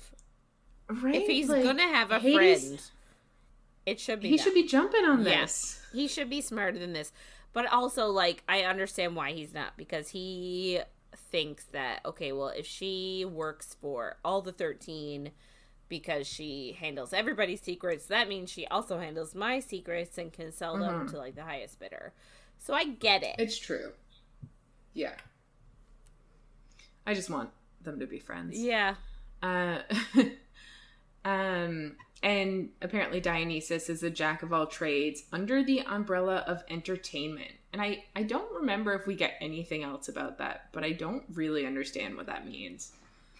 The lower city is already really different to Persephone. Like, everyone's going about their business and no one is looking at her or Hades, which is obviously odd because Hades is like you said, the monarch of this place. So he is like the king. You'd think that people would be like gawking at him or pointing him out or something, but they're not. And Persephone's pretty recognizable as well. But there's like no paparazzi. People don't care. They're just letting them live their lives.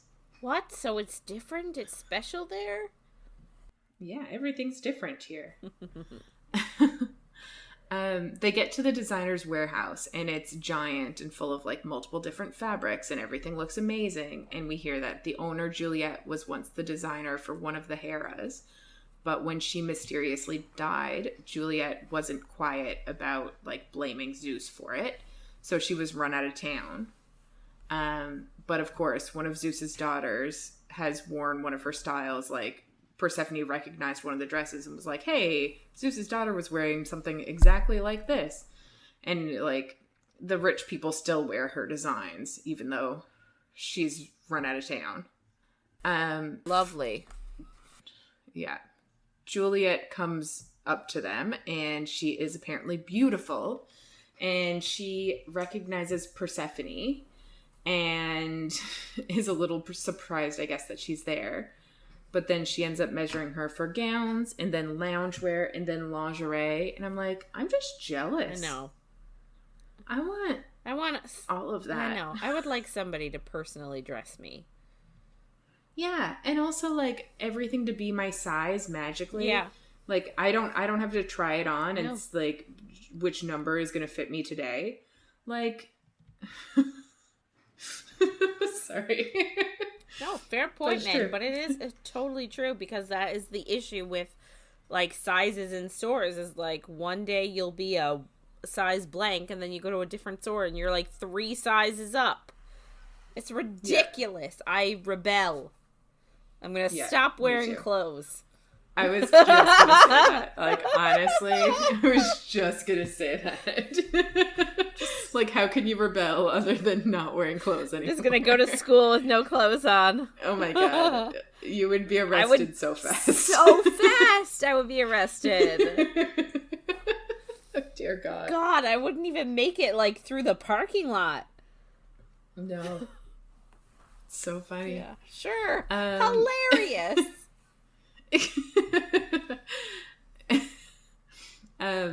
Hades obviously pays for all the clothes because Persephone has no money. She like kind of tries to argue with him, but you're like, what are you gonna do? Dude, you have no money. Nothing. Right? No money, no phone, no credit card, not a darn thing. Yeah. No money, no problems. Persephone's Persephone's feet are getting tired. Oh, because she hurt them. She's so little. She's so little and delicate. Yes, she's like a flower. Yeah. So she doesn't want to say anything though because he said that he'd take her around to see the city. So she's like, "I'll power through. I really want to see the city." Mm-hmm. So they do walk around a bit, and Hades tells her that like the pillars that she's been noticing, that they apparently have like intricate designs on them, and they're very artistic and they're like super historic, and it's one artist is said to have done all of them, and he has a team who restores them as needed. So like he really cares about like art and the history of the lower city and all that, which is so different. Yeah, I think of like those like, and I know it's different because I'm thinking of those like Roman columns, and I know this is a Greek-based story, But I think of those, like, white Roman columns, and I just think of them with, like, a bunch of designs in them. Yeah. But they're a recurring theme. Like, they talk about them a heck of a lot. I tend to ignore them when I did my notes. I was like, who cares about the columns? Skip. Yeah. So the only, because she brought them up already before. Yes. But the only reason I did bring it up this time is because she says she wants to see them all. And he tells her they can try to before she leaves in spring. Which I just think is kind of sweet that he's like, yeah, if that's something you want to see, I'd love to bring you around there. But it's also like, you're leaving in 3 months. There's not a lot of time. Yeah. So I did think it was sweet that he's like, for sure, let's try. Yeah. He wasn't just like, no, that's dumb. Great. You know, like men.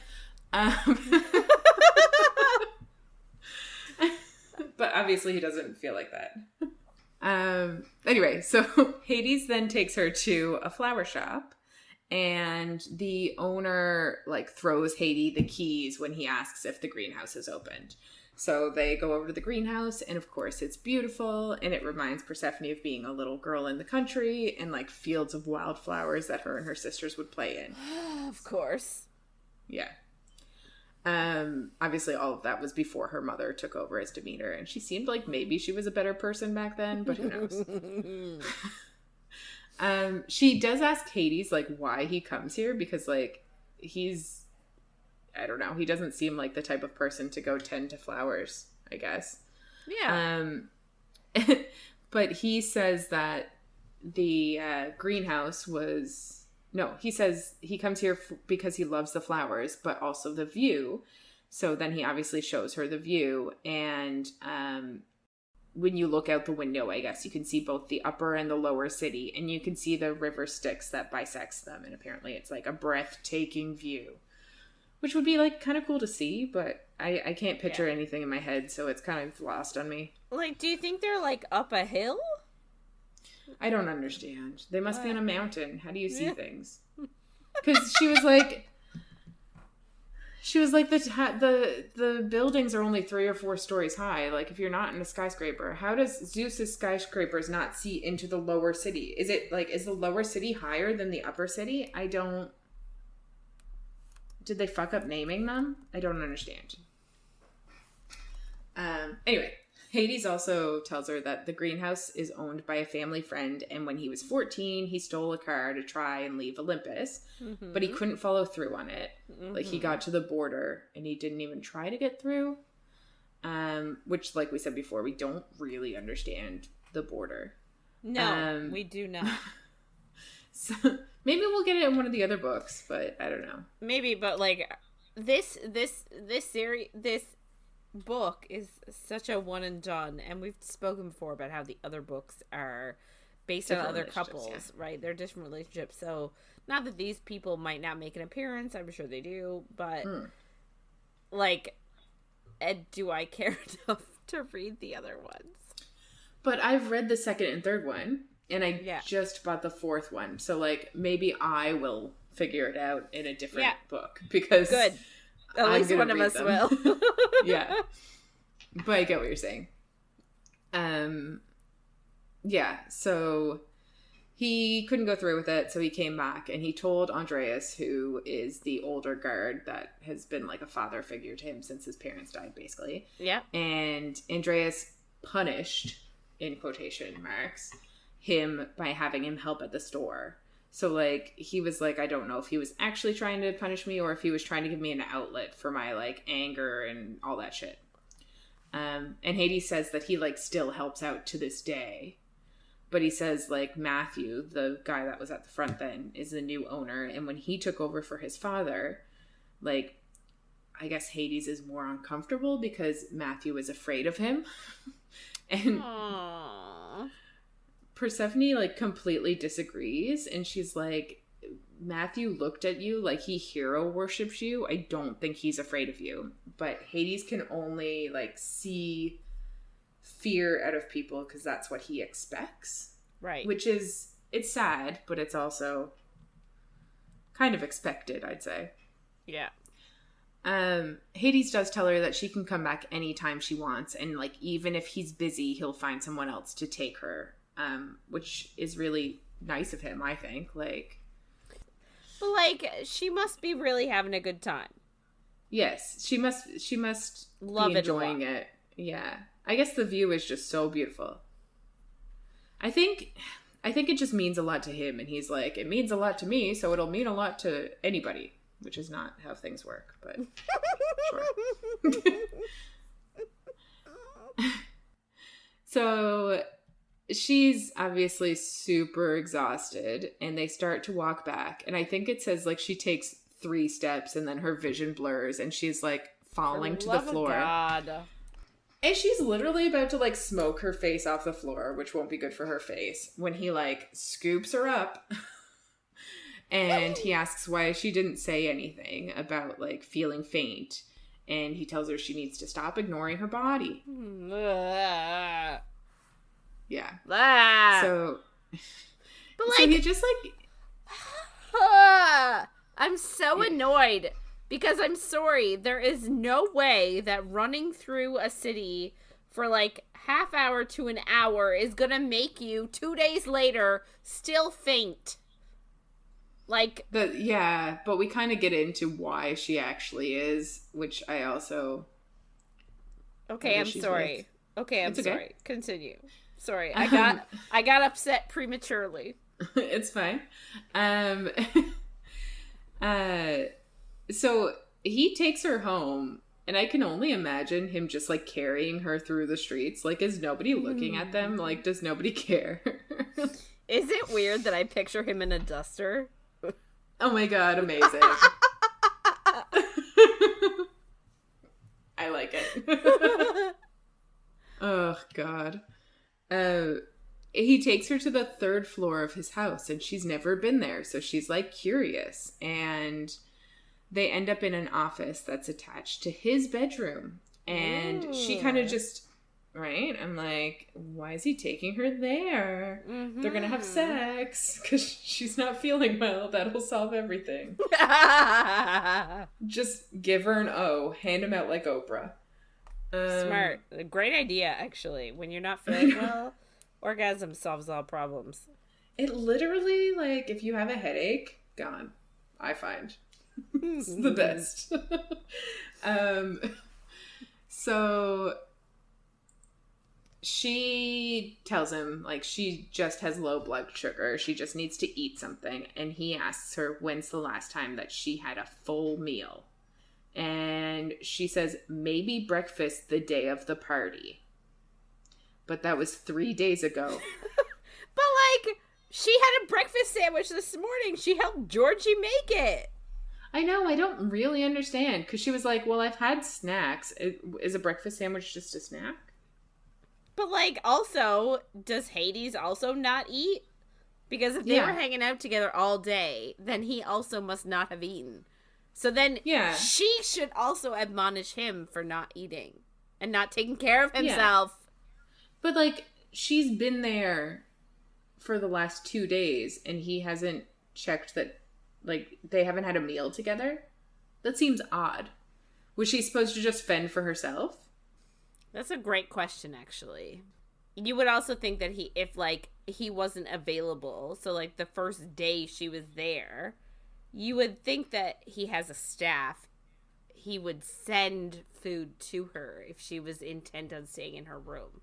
Like, we don't really know how she spent that first day, because in the morning he went to see her and they bargained that deal.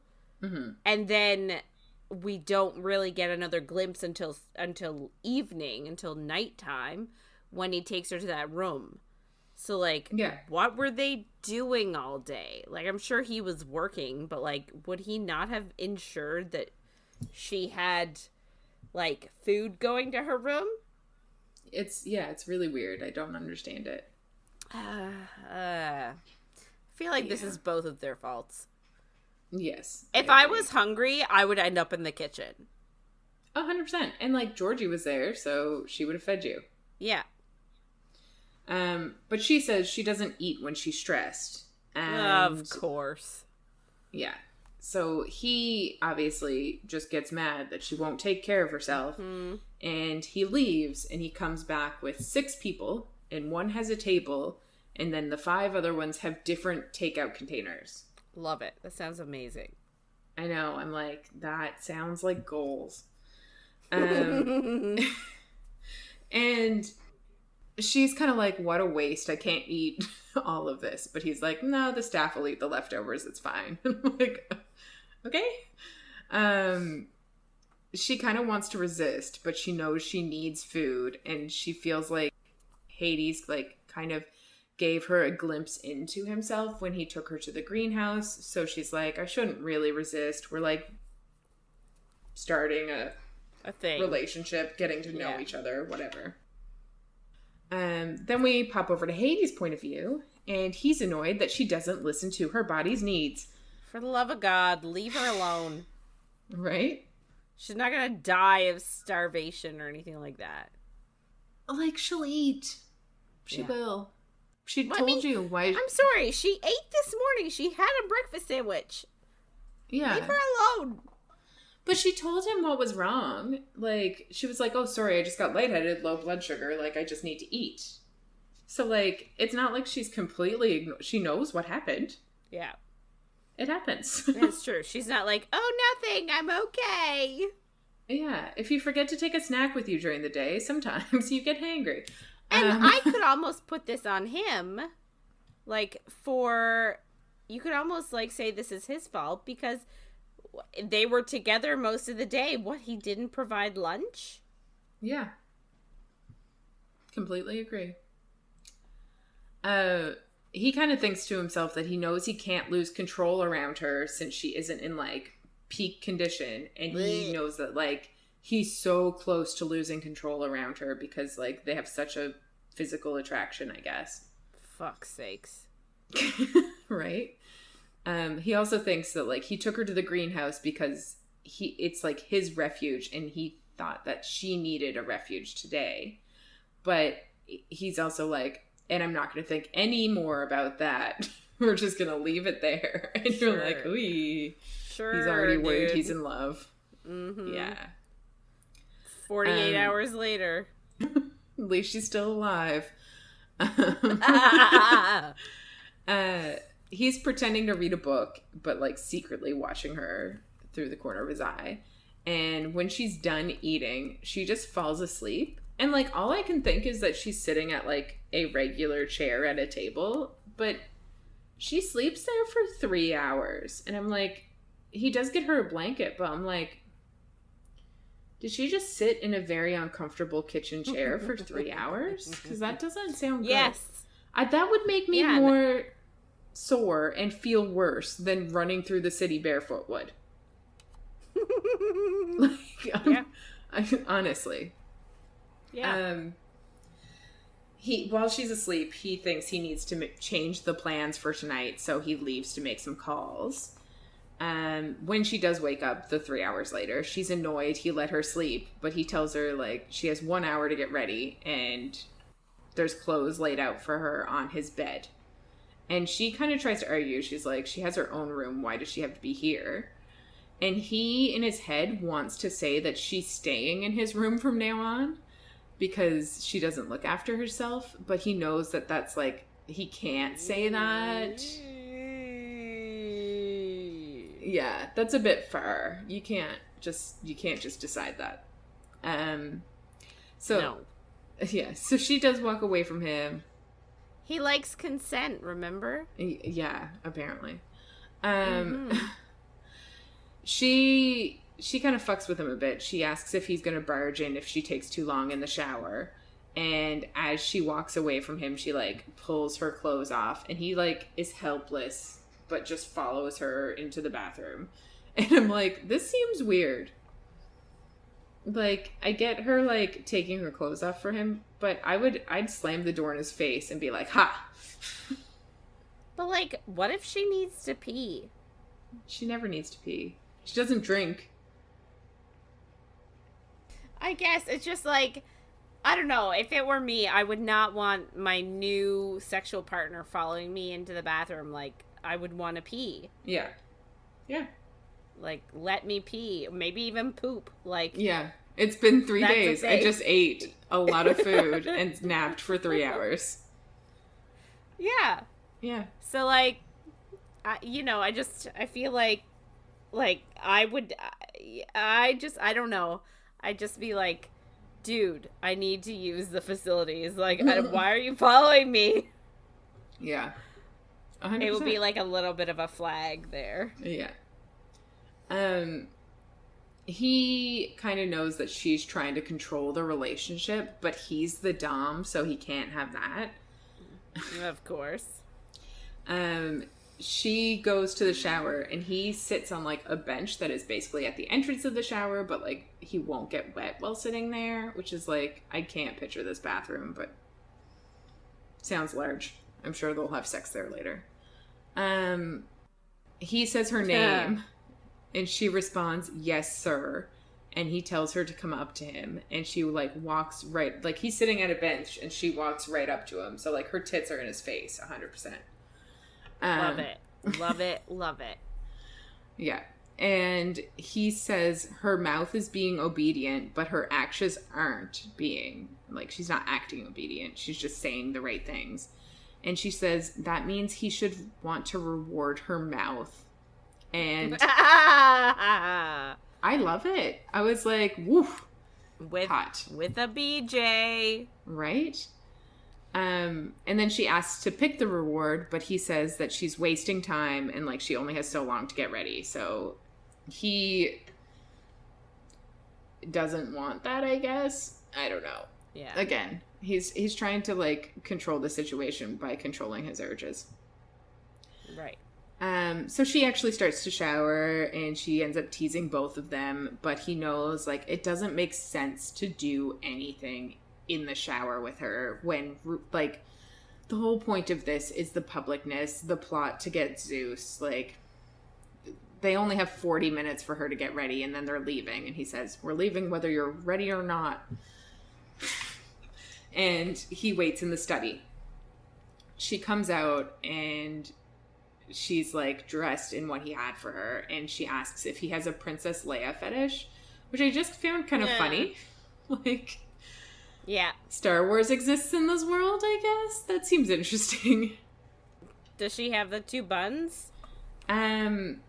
Space buns. Yeah, I don't remember. She did something with her hair, but I don't remember. I can imagine that she did. But she has, like, a lacy lingerie, like, top and bottom, and then there's a skirt that goes over it that's, like, the 2 things in the front and the back. Like, almost like Farrah's outfit. Oh, okay. Yeah. Yeah. And Hades tells her he has something special planned for her. So he's kind of... I love it. Right? He's kind of thinking about his whole sex dungeon party thing. And he says, like, when he was in his 20s, he'd invite anybody to come. But now he's more picky. But he did actually invite more people tonight because they are trying to get back at Zeus. Like, this is a thing that they're trying to do. So they do want to get the word out. But his security is obviously higher than normal to keep people out of his house. Well, can you just imagine inviting a bunch of people to your house and then being like, oh, but I don't want you to go anywhere. You have to go to this one room and then you have to leave. You cannot go anywhere else. Mm-hmm. Completely understand, especially people that are trying to have sex with each other. Yeah. He also thinks that Persephone looks like a pretty present, but he does remind himself that she isn't his to keep, and she's going to leave. Yeah. They walk into the dungeon, and everyone watches them as they walk to the throne that he has, and he sits down and brings her into his lap, and she's, like, super rigid and nervous because obviously she thinks what's going to happen tonight is they're going to have sex on the stage. Yes. Yeah, of course. And then he kind of thinks, like, this is the reason he changed his plans. Like, she isn't ready for that, which is fair. Like, that is very intense. For the first time, they're going to have sex. Yeah. He tells her the show is about to start, and obviously she's confused because she thought she was going to be the show. But he tells her she won't be on display tonight, and to watch the show, it's just for her. So we go to Persephone's point of view, and she is super aware of everywhere that Hades' body is touching her because she's sitting in his lap. She watches... Very, very Akamoff, I will say. 100%.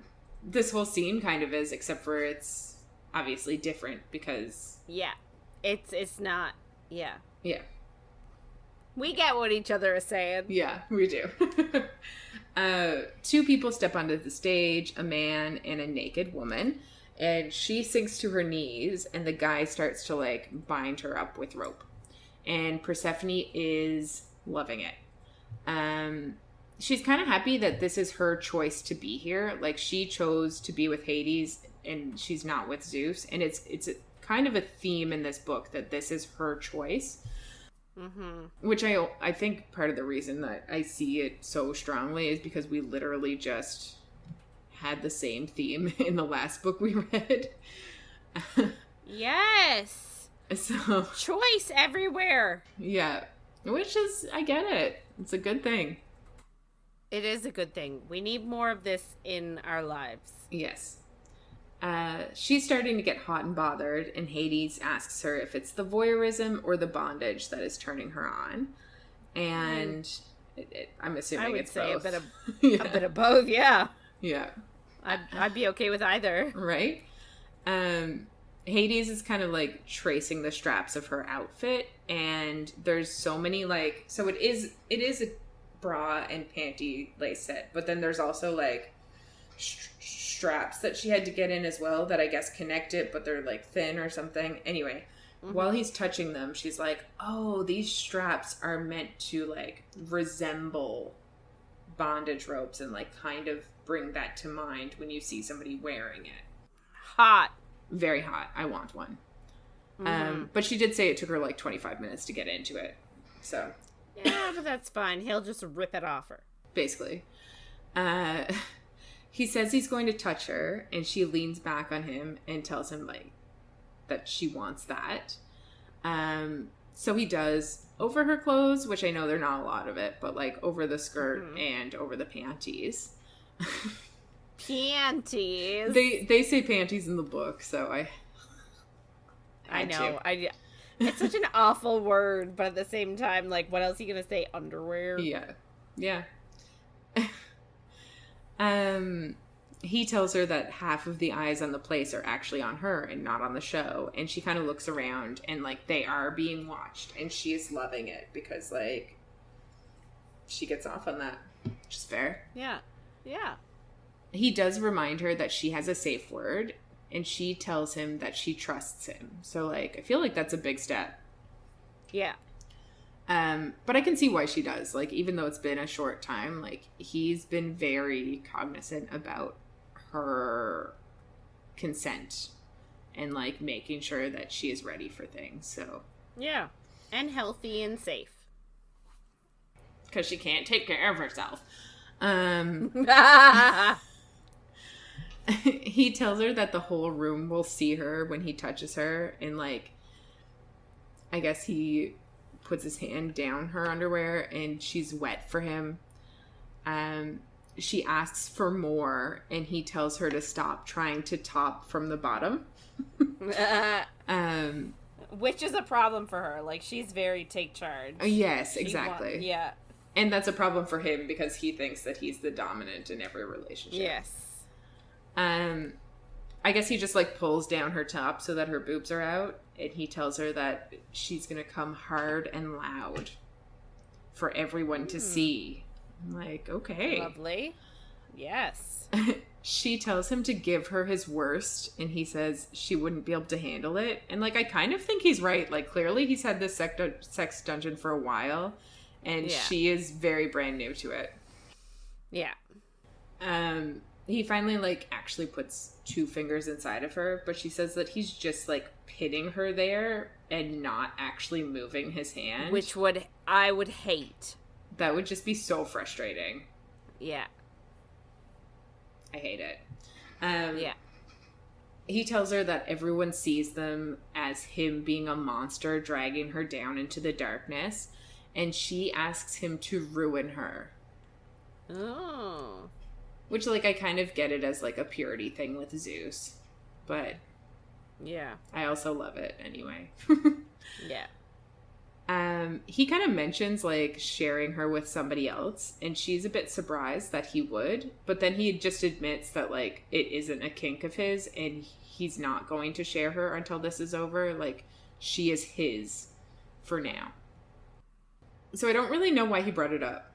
Yeah, why would he mention it if he doesn't plan on doing it? I don't know. It doesn't make sense. Then he ramps up the fingering, and I was like, oh, she's going to come now. But she doesn't. She tells him that... But that's accurate, though. Yeah. Right? Like, you know, it could take you a bit. Yeah. Like... We're lucky she didn't just come from being pinned with fingers. Right? God. She tells him that she wants him. She's not Zeus's, she is his. And she wants him to fuck her right here on this throne, basically. And he tells her he hasn't decided if she's earned it, but I know that's part of the kink, but it just, ugh. I know, I agree with you. I understand, yes, it is part of the thing of the punishments and the, you know, and the rewards and shit, but I don't like it. Yeah, I don't think she's done anything, good or bad. I don't know. No. But she tells him to punish her later if he needs to, and to give them both what they need now. Which is fair. Valid. Yeah. She can also, like, hear the couple fucking on stage, but she can't look away from Hades. Like, he's all that she can see right now. Hades rips off her skirt and panties, and he just grabs a condom from the side of his chair, which I kind of love that he just has, like, a stack of condoms down the side of his chair. Amazing. Of course he does. He's in a sex dungeon. Exactly. I hope all of the chairs have just condoms everywhere. She straddles him and she opens the condom and asks him to promise her that she can get him naked soon. But he just says no. And then she's just so distracted by his dick that she doesn't really think about it anymore. Great. Love it. Amazing. He tells her that if they do this, there's no going back. Again, because, like, he hasn't already checked in with her, like, a bajillion times. Yeah. And he says, like, everyone will believe that she is his because they're literally fucking in front of them all. But she can't think about that right now. She's like, I'll worry about that tomorrow. I just need you inside me. And you're like, that's exactly what he's telling you not to do. He needs you to worry about it now. But nope. She can't. Yes. He pulls her onto him and tells her to use him to come. And he just, like, sits there still with his hands, like, on the arms of the throne, not touching her. And she's like, whoa, This is not what I expected. Because it basically means, like, she's the one on display. It's not them together anymore. And she actually likes it. And she knows that, like, this is a bigger statement than him fucking her. It's her using him. It's her choice. Like, this is her choosing him over Zeus. She's the one using him. It's not the other way around. She can tell that, like, he's struggling. He clearly wants to touch her, but he knows that this is a message he needs to send, so he's refraining. And he also loves to stop himself from doing anything he wants, apparently. She then tells him that he promised to make her come loud and messy and show everyone she's his. So he picks her up and turns her around, which just sounds hard. Like, she's straddling him, and then she... Yeah, he's lit. Like, it almost feels like... Would she kick him in the face? Her around. Yeah, yeah. Or does she just ball up and he spins her around real neat and tidy because she's little? But yeah. Well, and, like, in my mind, she's still on the penis. She's still perched. So... Okay. That's fair. I don't think it's possible. But I assumed he, like... I also... like, hoisted her and flipped her. Anyway, so I don't really understand how that happened, but... Well, he's so strong and she's so little. Exactly. So she's now turned around and she's on full display because he ripped off most of her clothes and her bra is like under her boobs. So I kind of imagine it's like making her boobs look even better because it's holding them up. So she can now see the couple on stage. This to me is like it's like a reverse cowgirl. Yeah. Yeah. But see. Yeah. Yes. Yeah. And like people watching you. Yes. A reverse cowgirl at the rodeo. At the rodeo. Hope she doesn't get bucked off.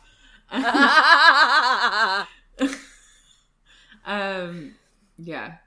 So she can see the couple that's on stage too, and they're fucking. Like, he's just slamming into her from behind, and then she's riding Hades because he's just sitting there.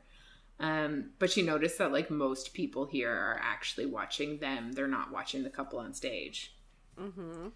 And I guess like she just begged him because he tells her not to beg him for it, but to take it. So she does. And she comes real hard and he holds her after. And she,